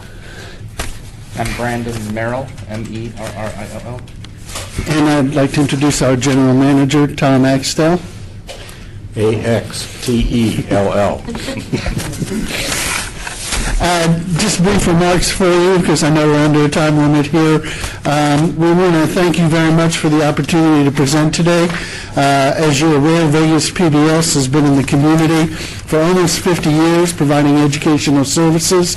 We're a trusted resource in the community, a long-term educational resource in the community. It's a trust that we take very seriously in our education efforts. I can assure you, as the education director, we take very seriously as well. Our Ready to Learn project has worked very closely with Las Vegas and CDBG for many years and has been very successful thanks to the efforts of Ms. Carroll, who heads this project up for us. We're extremely proud of it. It has grown through the years to be a major source of literacy in the community, as well as providing curricular assistance in such areas as children's nutrition, exercise, and dental hygiene. So I will turn it over to Ms. Carroll for more information. Well, thank you. I just wanted to provide some statistics and some data that we have gathered from our family engagement workshops. This is just from this part of the fiscal year, from July 1st through January 31st. We've seen almost 1,000 unduplicated City of Las Vegas households. These are through Title I family engagement meetings and Title I pre-K classrooms. We've distributed over 3,500 books through these workshops. Every time we go to do a family engagement workshop, a family leaves with a book that relates to that topic so they can continue that lesson at home. So by the time a child reaches the end of pre-K, through our program, they may have seen us up to 9 times, and they could have received up to 21 books, because we also do provide books that complement teachers' lessons.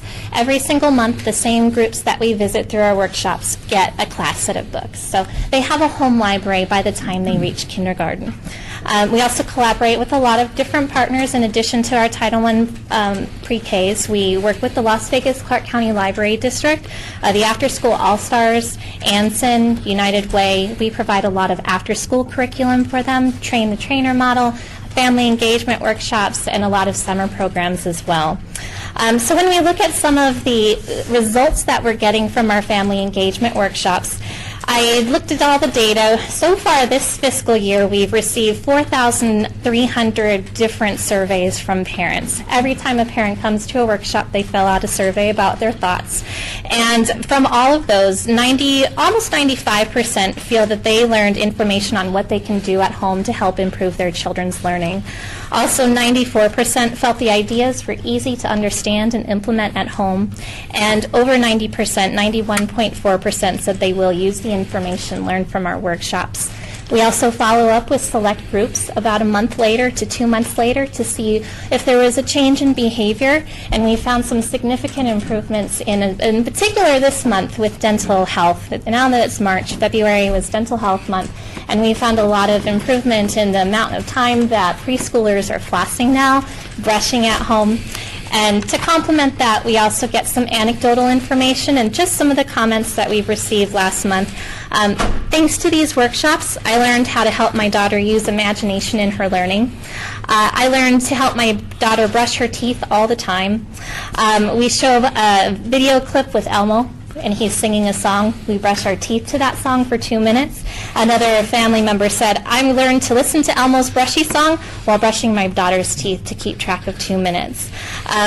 And they are excited. As a family, we're excited to brush our teeth together. We can't wait to start brushing for 2 minutes together. So these are just verbatim quotes that we've received just in the past month. So that combined with the outcomes that we find on our surveys, we are making a difference.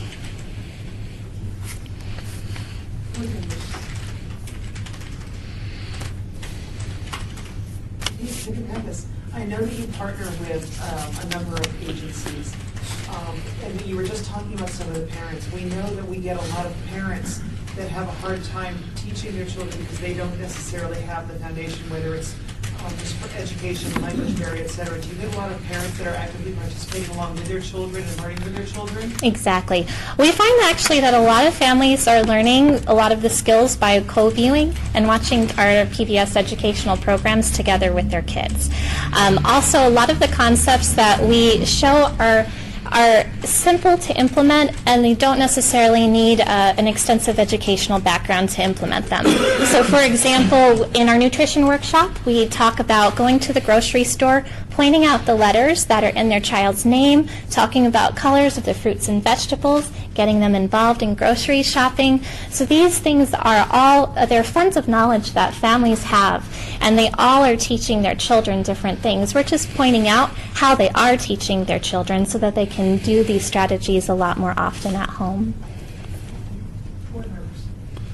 Jimenez, do you guys follow up when the kids get older to see if they're successful in their reading, in their sports, A lot of the pre-K programs, the teachers that we work with do their assessments. There's a variety of different ways, teaching strategies, gold. And so they encompassed in all of the assessments is included what the teacher does in the classroom, how we are helping and increasing motivation at home to learn. So while our involvement isn't separated, to really gather the data related to our involvement, we do feel that we are part of the overall picture of school readiness. I don't have a question. I just need to go on record again because the people in the audience weren't here when I first said it, and so I declared earlier on that United Way funds this program specifically, and I've just got nothing but great things to say about it. But also for those sitting in the audience, I'm funding a lot of these people out here. So you weren't here earlier when I disclaimed it, so I'm disclaiming it again.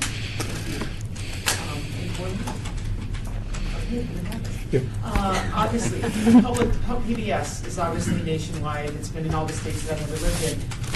Is this program unique to Southern Nevada, or is it a national program? And how much do you guys share information? We'll let Tom answer that. So, you have to look at first of all, there's the PBS television shows. And in our community, every month, children watch 2.2 million hours every month of our television program. Then they go to the national PBS website, and children in this community spend another 392,000 hours on that website. In this community, a month. In this community alone, we have had 65,000 telephone apps downloaded. And those are the kinds of things Jessica was talking about, where you can, the parent, particularly a parent who may not have great academic skills themselves, can have an interactive tool on the phone that coaches them through. So all of that is part of the shared national infrastructure. Then we were one of the pilot stations for the Ready to Learn program in '98. Is that when we got, so PBS then said, even though our television shows are helping to level child readiness in low-income households, we still have parents who don't know how to properly coach their children, or who didn't have a role model who did that for them. And so community outreach, not funded by viewer donations, but funded by other grants, became a part of the program. And so we were one of the first stations to do it. Most PBS stations have some level of Ready to Learn activity, which is outreach activities using the television and website and telephone applications and driving them into the schools. In Las Vegas, we have the biggest program in the United States. Jessica last year did 1,109, and her team, 1,195 community workshops. We have learned that the part of the attractiveness to low-income parents of coming to our workshops is going home with a book, with interactive materials that they can have. You could call it swag, you could call it whatever you want, but they know that if they come to one of our seminars, they go home with goodies. And it might be a toothbrush and a flossing kit, and they get tools that allow them to help their kids do well. And these parents want their kids to do well, and they want to know how to do a better job of parenting. So that's sort of this model. Most stations do it, but in our community we've had great support for the grant-funded portion, which is the outreach into the low-income neighborhoods, and to help those families activate and utilize these programs. I would just add, when you have the beloved characters such as Elmo, families, well, it's true. When we work with the library district, for example, they told us for our workshops they hadn't seen participation levels equivalent to that when we were doing Arthur in the library kind of series. So we do have beloved characters, but it actually does invite families to participate and gets children motivated as well. Thank you so much. And we're done. Thank you guys so much for joining us, and for all that you do. Thanks all of you for your time. Thank you for your time in sitting through these long presentations from many worthy organizations.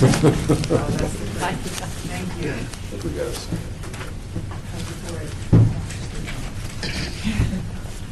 I'd like to invite Spread the Word Nevada to come up and join us. We're starting to thin out, but if there's anybody that is not signed in, please make sure you sign in before you leave. Make sure you enter your name for the record. I know you guys have been here before, so I don't think I need the whole spiel. Just make sure you state your name and spell your last name for the record. Sounds good. And Sean will walk We do you have a through. handout if we want to do that. Oh, at the end. Yeah. The reason we Thank do you. the handouts at the end is we found that when you hand them out at the beginning, you're so busy looking at You're the reading them? handouts. You're reading them, okay. That's So, right, we don't want take that. away from you. That's all right, I appreciate that. Thank you. Lisa Haberkorst, Executive Director of Spread the Word Nevada. Last name is Habigihorst. And with me is Pam Lang, our Development Director, and Lang. Thank you all so much for allowing us to come today and speak with you. It always feels like I'm coming back home. You guys have been a supporter of Spread the Word Nevada for a long, long time, and we really, really appreciate it. We're excited about our growth this year. We have set a trajectory to double our size over the next 5 years. We were at 30 schools at the beginning of this school year. We'll adopt our 34th at the end of this month, and we will have 36 online by the end of the year, with 6 coming on board for the next 5 years. The need is high. We had a huge waiting list, and so we reached out to funders and said this is what we need to do. We've been only able to get to 2 schools a year. We need to get to more. Those kids are getting lost and left behind. We need to rush and get going. So a lot of them have stepped up to the plate. As you can see, last year the city you guys generously donated $25,000 to us. And our outcomes were 6,000 kids to be served in 10 schools. We're actually currently serving 9,340 kids from the city in 12 schools. So we've way exceeded our goals. Our plan next year is to at least have a 13th city school, but most likely it will be more. We have our list of our 60 schools, but we have to we can't like plan out for sure next year because we've got to talk to all the schools and make sure which ones we're going to. But we assume we'll have at least one more and serving over 10,000 kids by next year with this grant funding if you are so inclined to support us again. What we do, those of you who don't know us, it's all about home libraries for this program called Kids to Kids. We give children books to take home. They're theirs forever and always. We adopt a school. They get 5 books to start with, and then every month thereafter we come back and they choose another book to add to their library. We also have a family literacy component at all of our schools where the parents come with the children either in the morning or after school, and we do modeled reading. We serve them breakfast or a snack. They have raffle prizes. They have reading logs that they turn in each month for treasure box prizes, and it's really to get the parents engaged. We really want not only those books going home, but those parents learning how important it is to read every night with your children. And so that program happens, even though we don't ask for funding for that program from the city. We're really just looking for books and bag funding from you guys, but that program is also included in any of the city schools we serve. As well as our mentoring program, our third component is for those kids whose parents just don't have the time to come to those programs with them or, are not inclined to. So we look for volunteers throughout the community to work one-on-one with a struggling reader for an hour a week. They mentor and they read together. I started this morning. I challenged my staff to step up, so I had 2 little buddies this morning that I worked with for half hour each out in Henderson, and it's a great program. It's fun. It gives the kids that attention they need, and we've seen great results. A lot of increases in reading speed, but comprehension has been the big thing. For most of our kids, we test them before and after, and we average about a 30% increase in comprehension after just 12 weeks of that one-on-one time. And that's really what they're wanting and they're desiring is that one-on-one time. So that's us in a nutshell. I think I'll just open up to questions. How do you choose your schools? It's all the 12 schools. Yes, definitely. We have a couple of different layers. We look at, they have to be 80% or higher free reduced lunch. So we're looking at very low income. We're looking for our 1- and 2-star schools by school district. Some 3 stars, but really the 1- and 2-star schools are what we're after to help those schools gain up on their star system. We also look obviously at very encouraging staff, because we deliver the books, we do all the backside work, but it's really the staff that's going to help us at the school get them out into the kids' hands, as well as the family program and help. So we really look for schools that want us. We've never been turned away yet, though, so that's not one of the big problems. Do you guys reach out to the schools, or do some of these schools reach out to you? It kind of works both ways. Like I said, we have this waiting list because we've had some call and say, we want you, we hear about you. But currently that waiting list those are all 80% or higher for reduced lunch schools. So if you can believe it, we have over 75 schools at least in the district that meet that criteria. There's a lot of need. Thank you. You're welcome. Board members. So, Lisa, what kind of, because we just heard Vegas PBS and talked about their Ready to Learn program, and it was all about literacy, and it sounds like some of the same things. What kind of coordinated effort is going on between like Vegas PBS and Spread the Word and anybody else who does literacy? Because it's the governor's 3x3. I mean, everybody's really focused in on it. Right. What kind of coordinated effort do you guys have to do just what Member Jimenez said, to make sure that all schools are covered? Right. We're unique in that we're probably we are the largest by far, and our spread is the most. What I like about PBS is that they're taking them early. They're doing that first, up to 3 years old. They're the early preschool, and we have not gotten there yet. We are preschool. If there's a preschool in the school, we definitely serve those kids. But we are preschool through 5th grade, which nobody else has really gotten that niche. That's our little spot. So I like that they kind of help their kids get to school, and then we take over for those first years. Obviously, our goal is reading by 3, totally on with the governor and trying to complete that. But we have found that we've been collaborating a lot with bigger, like Goodwill gives us all the books that they don't sell, and so that's where we get a huge source of our gently used books to give out. And then last year with 3 Square, we've been collaborating more with food and books at the same time. In the summer months, we're going where they're serving free food, and then we bring our books in and do our programs, so the kids are getting fed in their belly and fed in their mind. Which, I absolutely love. I'm just curious that is so from the preschool through, are you guys at the same school? Yeah, so that there is that alignment that if they're coming in, or is it just I guess I'm just looking for Yeah. any coordinated effort. on Not that. not that we have been able to sit down with them and to be honest, I don't really know what schools they are in. Okay. The only one that we really sat down and did that with was Clark County Reads, or when they, and we would do, when they did the RIF program, because that was 3 books a year. Once we were ready to adopt a school, they would pull out and let us come in, and they'd go to another school that doesn't have our services. So that was a really nice collaboration, but they're not even doing RIF anymore, so, Thank you. yeah. Rodney Jordan, in regards to that, do you foresee any type of, so you're saying that Vegas PBS gets them early and you're getting them at this time and on? Do you participate or anticipate any type of collaboration efforts with them in the future? With Ready to Learn? With Vegas PBS? Oh, yeah, Ready to Learn is their program. We have had talks, but like I said, it's never really gone anywhere yet. It's something we need to probably revisit, to be honest, yeah. Do you anticipate at any time doing something electronic? You know, like moving to, I don't know, Ebook. kind of e-device, iDevice, because even though people may be at poverty level, you know, I've just been kind of doing research about the fact people get what they want. Right. And if they can do cell phones, guess what? Yeah. They've got an electronic device, and it might be even cheaper to do something. Yeah, we've definitely looked into that, and that's been one of our thoughts. About 2 years ago, we were struggling getting enough books, and we've taken care of that because we're now buying books out of California from the Goodwill down there, and we're shipping them up, and so we have enough. So that was kind of pushing us that way.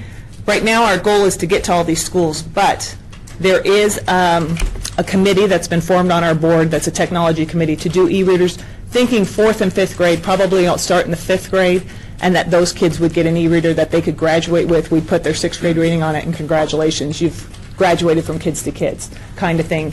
But it is very expensive. You'd think it'd be cheaper, but it's just as costly. Well, we do gently used books, so we're much more efficient. But the e-reader books, to buy a book in hardback or to buy it on your e-reader is pretty much the same amount, which is amazing the publishers can do that, but they do. So it's very costly, and we really need to make sure that we can do it efficiently. I do appreciate your efforts in continuing to have physical, books in front of the students, because we're talking about technology and so forth. I'm not that smart, I'm only an engineer. But anyway, with that being said, you have the have and the have-nots. Not everybody have access. That's to the big this. concern. And I can show you so many of my colleagues, not at my high school, but at other avenues, that, e-books and all that, that's great, but technology changes every 30 days. Yeah. If not more. Yes. So I do appreciate, because I think you need to have some type of foundation. I'll visit your facility, I know the efforts you're making, and I do appreciate that. But without the foundation, we can talk all technology we want, but you do have a few that, millions that don't have that technology available. If they do, it's getting stolen, or they don't have that. That's a big concern of ours, is the safety of the kids. Yeah. Keep things real. Yeah. It's not something we'll jump into easily. We really need to think that it all out. Continue. Yeah. We only have a couple of seconds left. I just want to throw this out there. We were having a discussion during the break. We keep seeing a lot of the same schools coming up on the names. We'd love to see some of the schools that aren't getting benefits from anybody else showing up on some of these lists. Because Okay. There's so much need out there, and it seems like some of the schools get benefits and others don't. I just wanted to throw that out there. That's a good point. And we were very cautious in the beginning of doing that, trying not to go where other schools were served. But I'll be honest with you, funders like all that collaboration now. So now we're trying to go, okay, we got to go where communities and schools, maybe not another literacy program, but we're looking. It's funny that they want you to collaborate, but then they want you to get out there and hit everything. So it's a tough thing. Thank you so much. You bet. Thank you. Yeah, we're getting there. We're getting there. Statewide soon. We're going. Nationwide then. Thank you. I'm afraid you do it all by yourself. Well, we talked. You helped us a lot with the e-readers. We had that big conversation with him. So he's been helping us I'd there. like to invite the Sunrise Children's Foundation to come up and join us.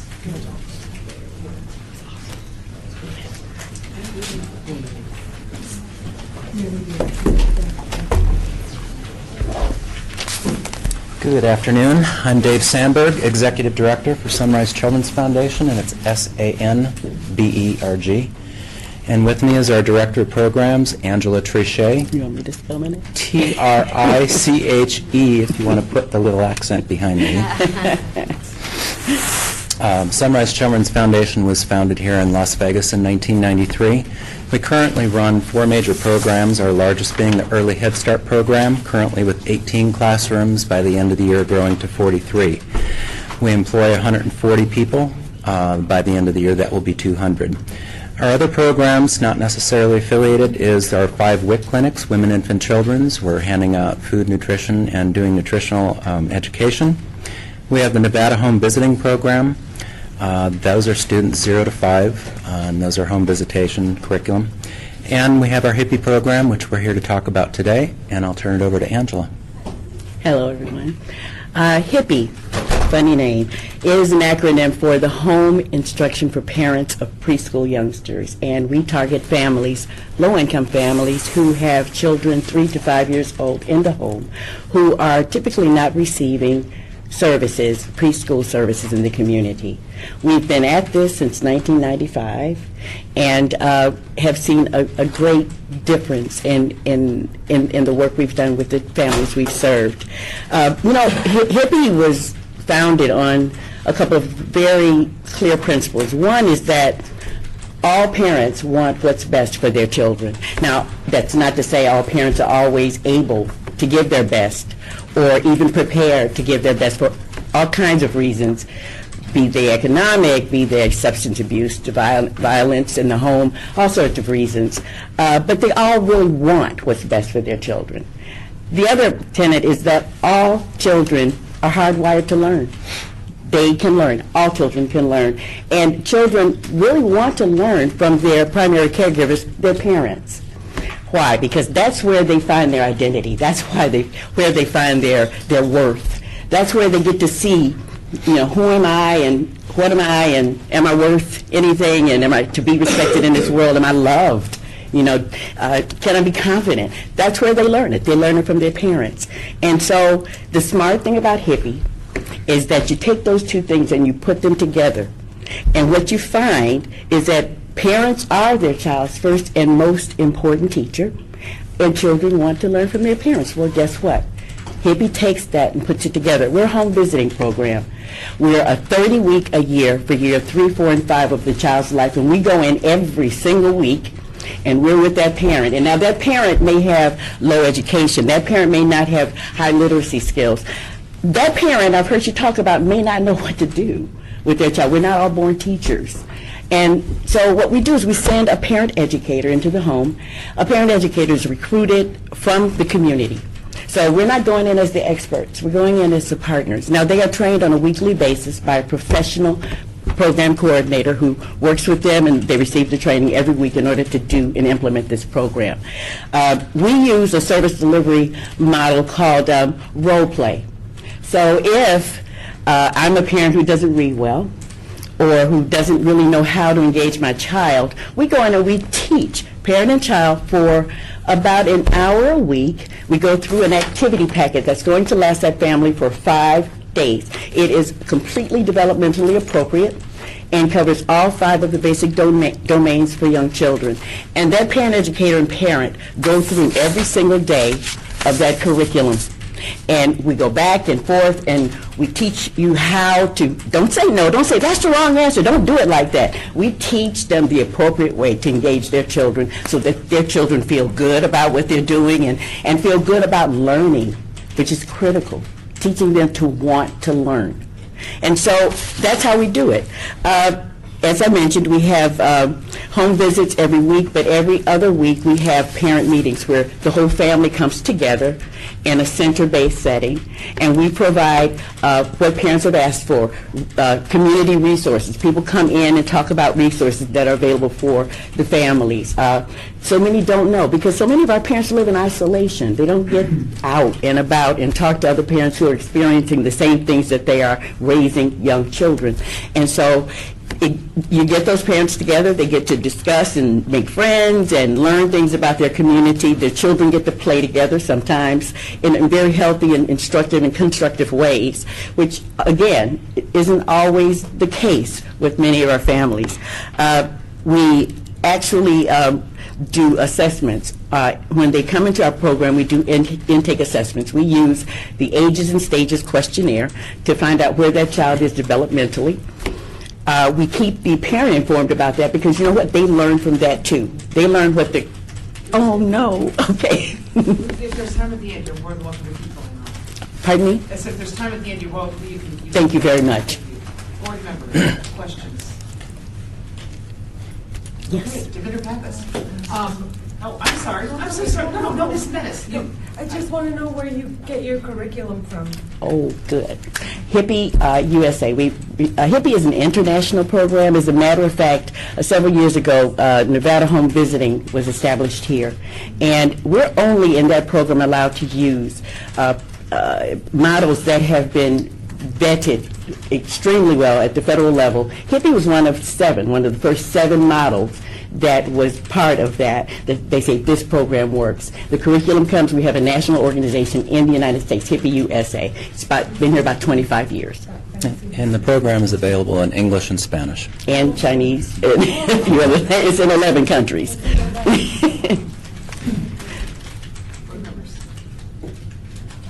Okay, Demeter Pappas.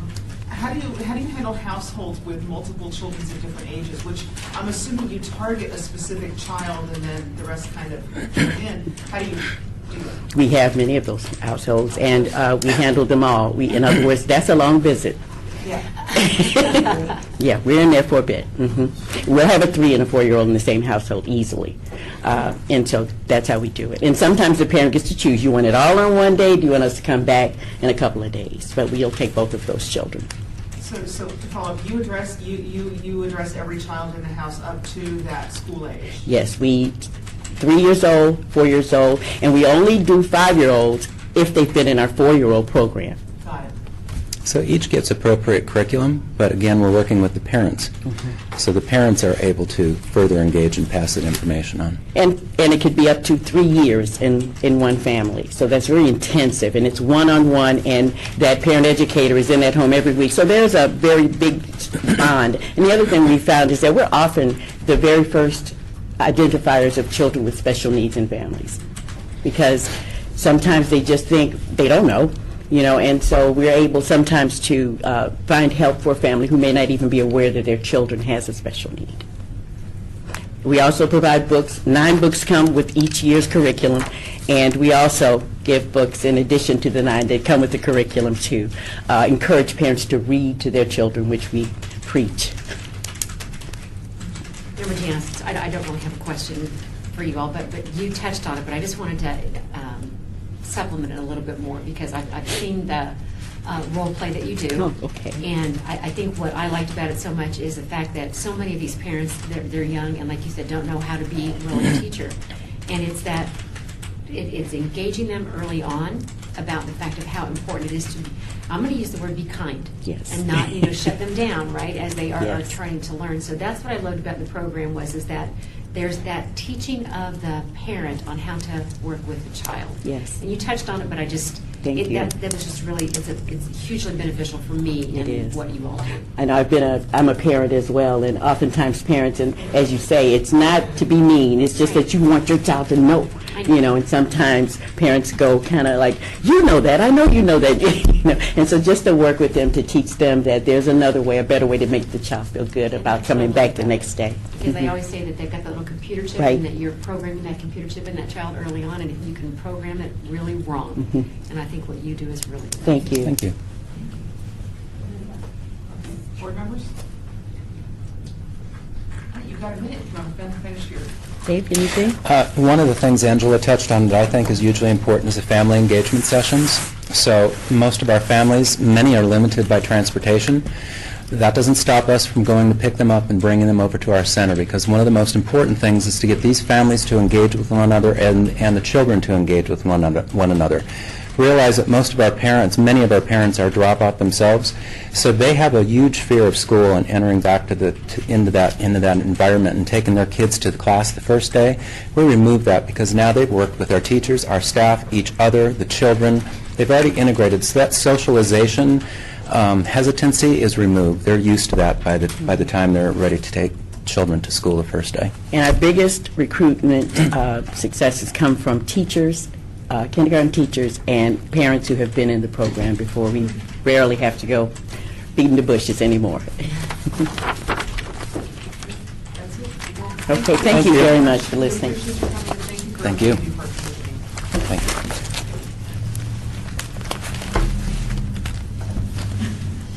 And last but absolutely not least.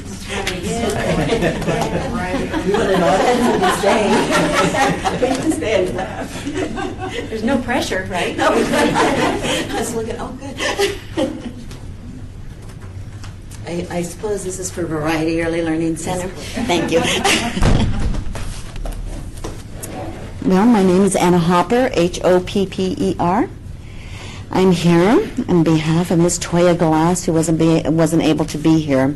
I don't know if everybody is familiar with Variety Early Learning Center. We were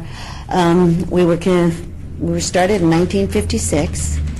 We were established to help low-income families, as we still are, providing services for those families. Our goal is to keep our families employed, our parents employed, and to educate the young children, and to keep them in a safe, nurturing establishment. Right now, we have 166 kids back and forth. It goes back and forth that are attending our school. We provide breakfast, lunch, and an afternoon snack for the children. We also provide Alice Pals, which is it's out of the SAPTA program, and that is a substance abuse program that we start early on with our children that are 2.5 to 5 years old. And it's just basically a decision-making program which gives them the tools and teaches them about their feelings, how to express their feelings, how to deal with conflict. It also points out what's wrong, what's good, gives them a basis on how to make decisions as they go earlier. Let's talk about it, don't lay hands, don't fight, teaching the children how to have space with each other.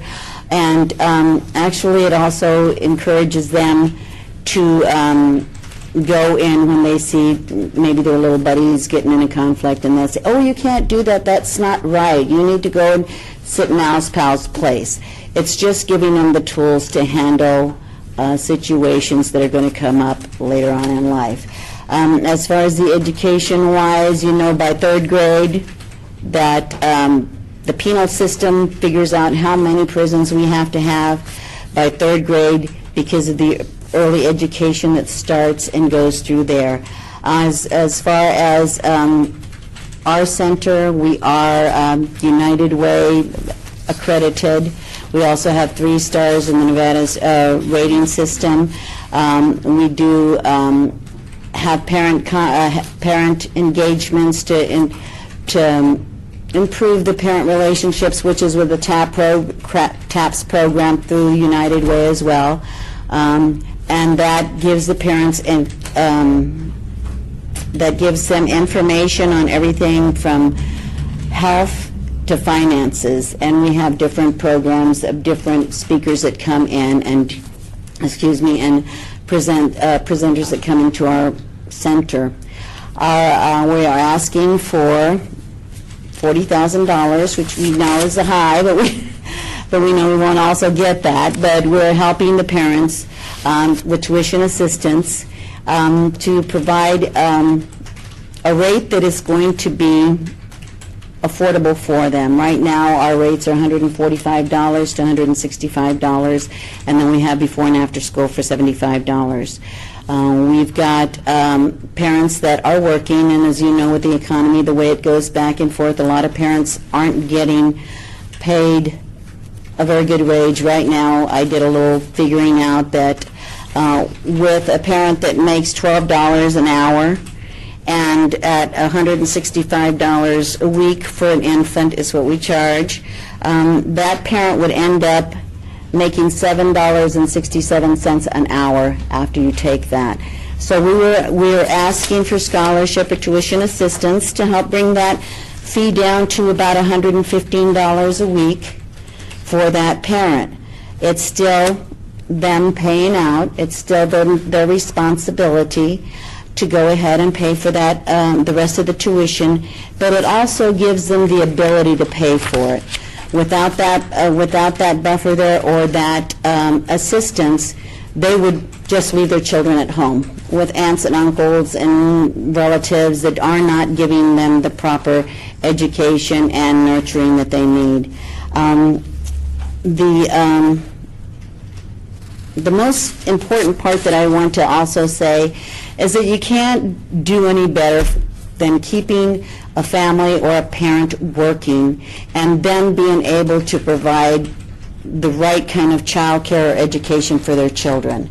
That's the most important part. That gives them self-esteem. That also gives our community a positive impact. I mean, these people, the people that we're helping, the parents that we're helping are working. It's not that they're not wanting to work, but if you go out and see how much regular child care is, we are the lowest rates right now. Also, Let's we hit 5 minutes. Let's give us time for the board to ask questions. Okay. And then if there's time left again, we'll move back. Board members. So, Member Jamison, thank you very much, because I know you guys do great work. I do have a couple questions. You answered one of them, so the parents actually do have to pay, so it's not just free, so they have some skin in the game, right? How many seats do you currently have available? So how many seats do you offer at your school, and then are all of them on scholarship? no, not all of them are on scholarships. We do have some that are over the guidelines that are paying $165 a week. As far as right now, we have 157 spaces. I did say we had 166 children that attended in the month of January, but that was because they're leaving and they're coming. Okay, so we provide the scholarships as much as we can through funding. Also, we have what we call variety scholarships and family discounts, which when we run out of money, there's really no fund for that that comes out. We're just basically losing money on those persons and those children that are having that. But it also, we're doing this to keep the families in and working and the children there. Do you have a waiting list for the scholarship seats? Oh, yeah, we do. Yes, we do have a waiting list. And it fluctuates because they can't wait. Right. They need child care right now. They're looking for a job. They can't wait. They're going to find somebody else. We do get a lot of calls every month that says, okay, my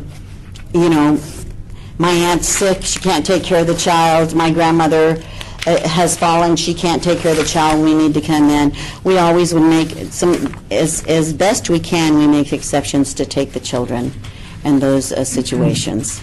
Just one more follow-up, I'm sorry. And so when that occurs, are there other partnerships that you work with other child care providers that if you don't have the room, are you collaborating with other child care providers to see if they have open seats? No, I haven't. Yeah, and the reason why is the ones that we have I haven't said we cost, but we have done it. They did a study on the amount of weekly fees. If they can't afford our weekly fee, they're not going to be able to afford their weekly fee. Thank you very much. Okay. Board members. I have one question, a little off topic. You made a reference to the penal system. They've determined by the 3rd grade how many prisons they're going to need in the future. I've never heard that. Oh, that is well known. I mean, I'm not no, but I wish I would have about where it was stated in.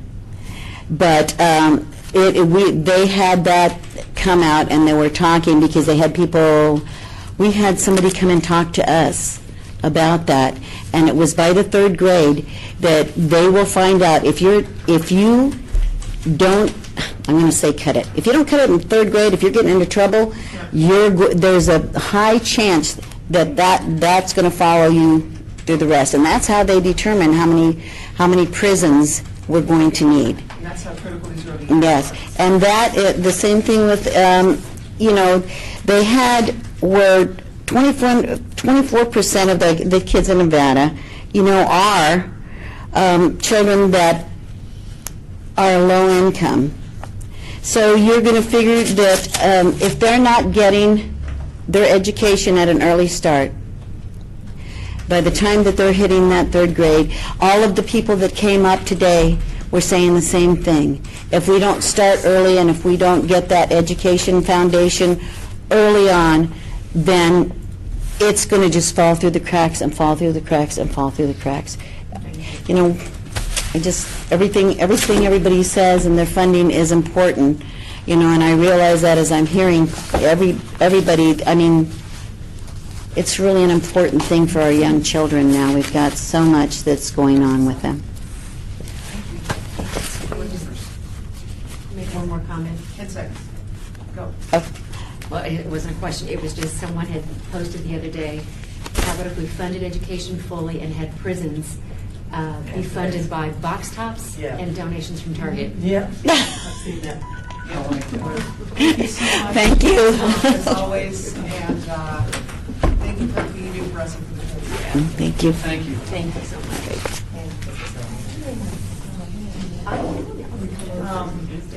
Board member, or item number 6 on the agenda, report regarding scoring of community development block grants, public service applications, and funding recommendations. Staff.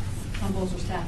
I promise that I will have a spreadsheet for you guys to look at with everybody's first, second, and third priorities, so you'll have that to look at while you're mulling over your decisions for this weekend, over the weekend for next week. I will also have a list of the agencies and their top 5 funded positions as you requested. Can I ask if everybody complied? I'm getting emails, so everybody, if someone did not comply, you will know. She just sent it out today, so. I just sent an email out to I want to Thank close the meeting today. Thank you. So they have an hour. So I will have a spreadsheet to you guys. I will also have information on scoring for ESG, and also the minimum, so that you guys can decide what your minimum score is for CDBG based on everybody had different bonus points. So the scoring for each category, I'll let you know what that maximum is for each category. Thank you. By priority. So, and remember, Janice, so I'm just really, and maybe when you send it, I'll get it visually. But is there can you give everybody, I know you said we don't have enough money to do that, but are there no parameters about like how many you can fund or? Oh, yes. I guess I'm just trying to figure out what are those guidelines? The Mayor and Council actually gave this board guidance on the percentages for CDBG. So in the Your welcome packet. In your welcome packet, you have on the spreadsheet that I gave you, it has for each one a little box with the amount of percentage for each one. So homeless was 40 to 50% of the overall CDBG allocation can be spent on homeless, up to 15% for youth, or 15 to 25 for youth, and then 15 for, yes. So that's what we'll get? Yes, I'll remind you that. And then for ESG, one of the quandaries was, well, when you see the $900,000 with $300,000 available, you have to make the decision while you're reviewing your applications this weekend, who wrote the best application.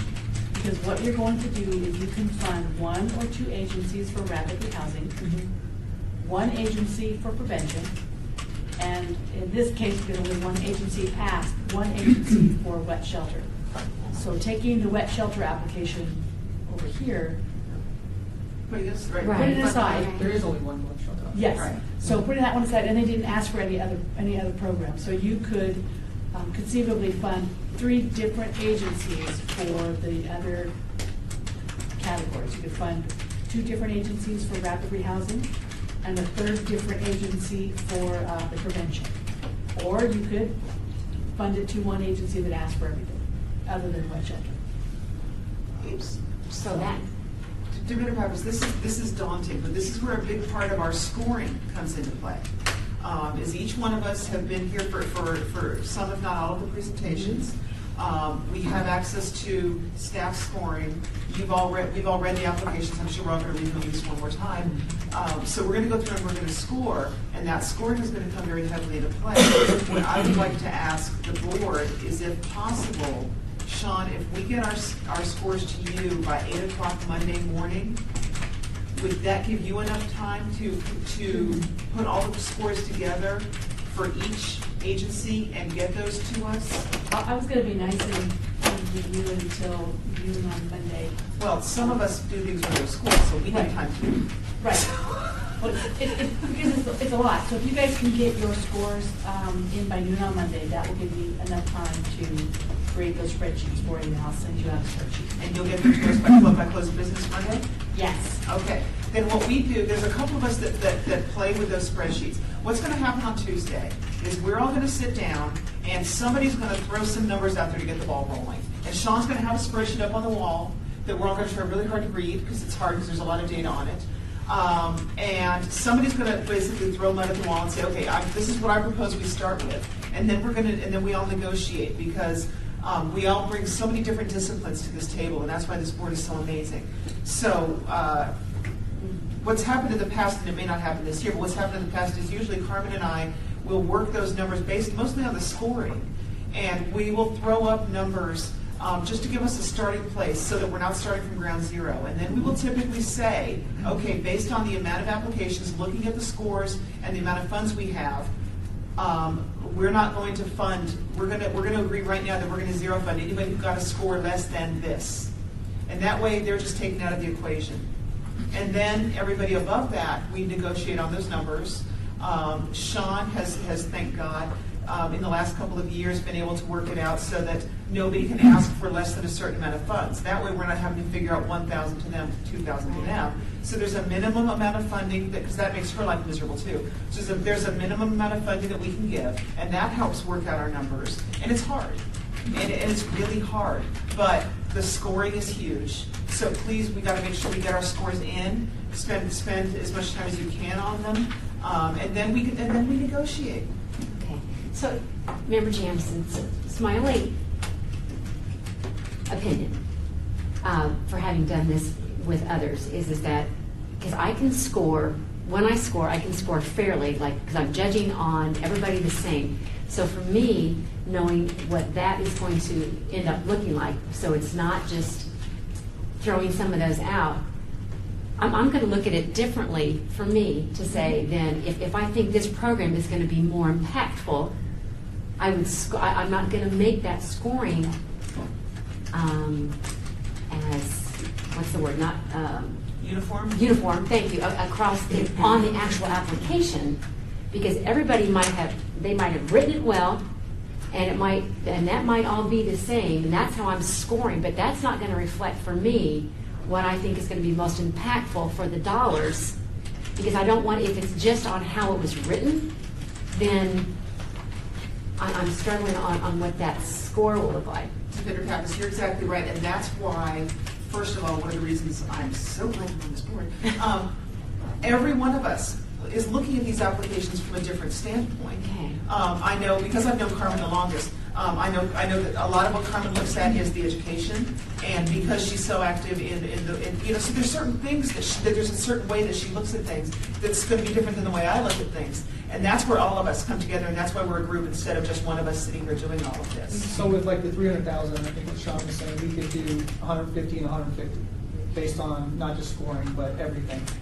Depending on, and Sean's going to have more guidelines for us when we get there. When we look at it, we'll know better. Okay. But yes, there's all kinds of different things that we can do for that application, for ESG. Yeah. And ESG is the one that you said minimum 5 beds, right?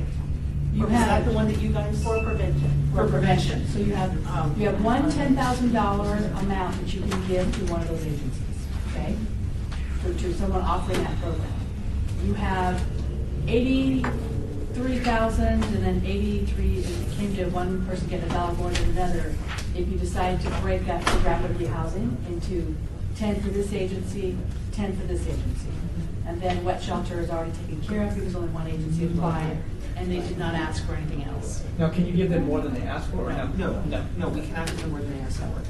And there's all kinds of things that come into play, and we'll discuss this. There's challenges because we have some amazing agencies that encompass a whole lot of different things, and they do a lot of things, so they ask for a ton of money. They ask for a huge pot of the bucket. And they've been doing this with us for years, so they do a great application, and they know how to give the presentation and all of that, so they're going to score very high. And we have to figure out the way to divide up the money, so these smaller agencies aren't penalized because they ask for less money. It's all kinds of stuff that we're going to have to figure out, and that's what makes it hard and challenging. And when we leave on Tuesday, we're all going to feel very satisfied, and we're all going to be heartbroken. That's just how it is when we walk out. It doesn't matter how it turns out. That's how we all Real feel. quickly, Sean, both staff. For the CDBG grant, your minimum is $15,000, and unfortunately, it has worked out in the past few years where you do have a cutoff. If someone couldn't get at least a specific portion of the score between your scores as the board, but also our score as staff, because we have to work with what you give us. So our scores are telling you the story of what we saw in the application and how we have worked with that agency in the past year if they've been funded before. So if they can't reach a certain threshold, then they're not considered.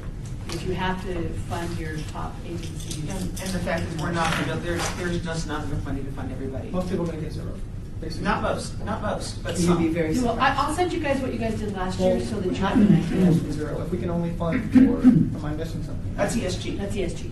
That's just ESG. CDBG is different. CDBG different pool of money. Yeah, CDBG is way different. So we can allocate that to a bunch of different agencies. Yes. And I'm we- sorry. And Sean's going to send us the spreadsheet. Actually, if you log, most of us have already logged out of Zoom Grants, but when you go into Zoom Grants and you go into CDBG, you'll see the pool of money that you have at the top. And I think it's 903,000 for CDBG. 705,000. 705,000. That would have been nice. 705,000. So we have that pool of money to divide up. So the three different groups are different, and we usually do the two little ones first, and then we spend all of that. That makes sense.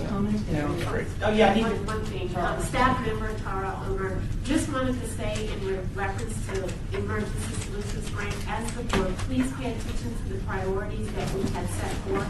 That is so important. We set those priorities because we based it on what we saw and what we researched and found to be the actual need. And the other thing I want to encourage you to look at is Sean Hassett or will send out a listing of what the other jurisdictions funded for ESG. So we're going to tell you who received money from the city of North Las Vegas and who received money from Henderson. But, to Interpathis. Oh, God, sorry. But aren't their funds just like ours, that they can only spend their funds on their citizens?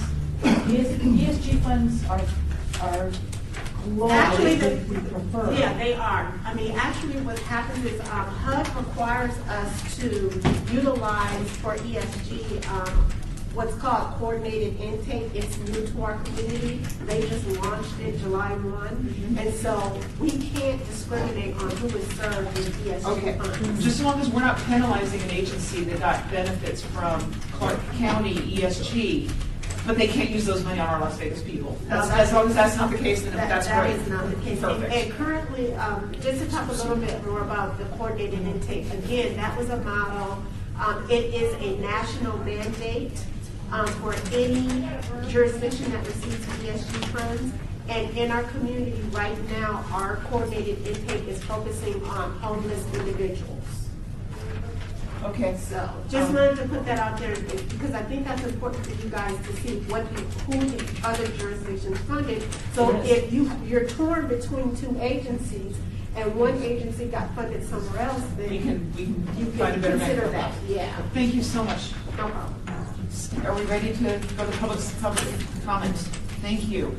Item 7, citizens' participation. Public comment during this portion of the agenda must be limited to matters within the jurisdiction of the board.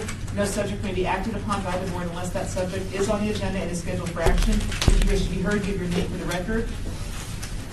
The amount of discussion in a single subject, as well as the amount of time on any single speaker allowed may be limited. Hi, good afternoon. I'm Philip Holland with the Salvation Army, and I just wanted to first off to say congratulations amongst you. You have done 5 HOPWA 6 ESG, and 34 CDBG for a total of 45 presentations in 3 days. So hats off to each one of you for your time, your dedication, for being on this committee, because this is something that's very, very special. And as Member Pappas mentioned, it's amazing what each of you do. The work that you do is absolutely astounding, and the expertise that you bring to the table is astonishing. Thank you, I go to staff for organizing the presentations this year in terms of the areas. I thought that the opportunity to provide them in terms of youth, or, in terms of the homeless, all that type of stuff was very, very well, and I just commend you for that. Today, the opportunity to see the children and youth, that is just, it's hard, it's so touching. To go back and see how we talk about Evan, and just that peer counselor, that is just, to hear his story, and I just wish we could clone Evans and put him out there everywhere. It is just good. It's so great and important to see that more and more parents are getting involved, the children are getting involved. The children are our future. They are what's guiding us in terms of where we are tomorrow. And in terms of, as I mentioned in some of my public comments before, the 7-year-old who gave us, came out for celebrated her birthday at the Salvation Army, the 9-year-old who collected $91, and we've had a 12-year-old that went out and did a Pasta for Poverty campaign, out just basically going out and trying to collect a ton of pasta and sauce to be able to give back to our food pantries. Getting youth involved is so very, very important. As the RJ reported today, homelessness in terms of foreclosure is just really going to be staggering in the coming years based on our HELOCs, so the home equity lines of credits that are set right now. We've got Nevada at 46,047, equating to $2.2 billion due to reset in 2015 and 18. With the average monthly increase about $148. We are all trying to do what we can with the limited dollars we have available, trying to squeeze that 10 pounds of potatoes into that 5-pound bag. My hat's off to you for everything that you do, and for all of the agencies. Transparency is huge. We are here at the Salvation Army to be available to open our doors 24/7. We want you to come out. If you have an expertise in human resources, be a mentor to human resources in our work program. If you have an expertise in finance, come out and help our families that are struggling to pay their rent or be able to do those things. We want your expertise. We want you to build relationships. This is not about just today. This is about our future, and this is about tomorrow. And on behalf of all of us at the Salvation Army, thank you for being here and for being a part of this team. Have a great night. We'll see you Tuesday. Thank you. Okay, so real quick again, we're meeting on Tuesday across the hall. 2 o'clock across the hall. 2 o'clock across You the remind hall. AJ. Motion to adjourn. 2 o'clock, Who right made a across the motion? hall. You don't have to adjourn, you don't have to motion, you can just say, we're done. We're done. Handouts are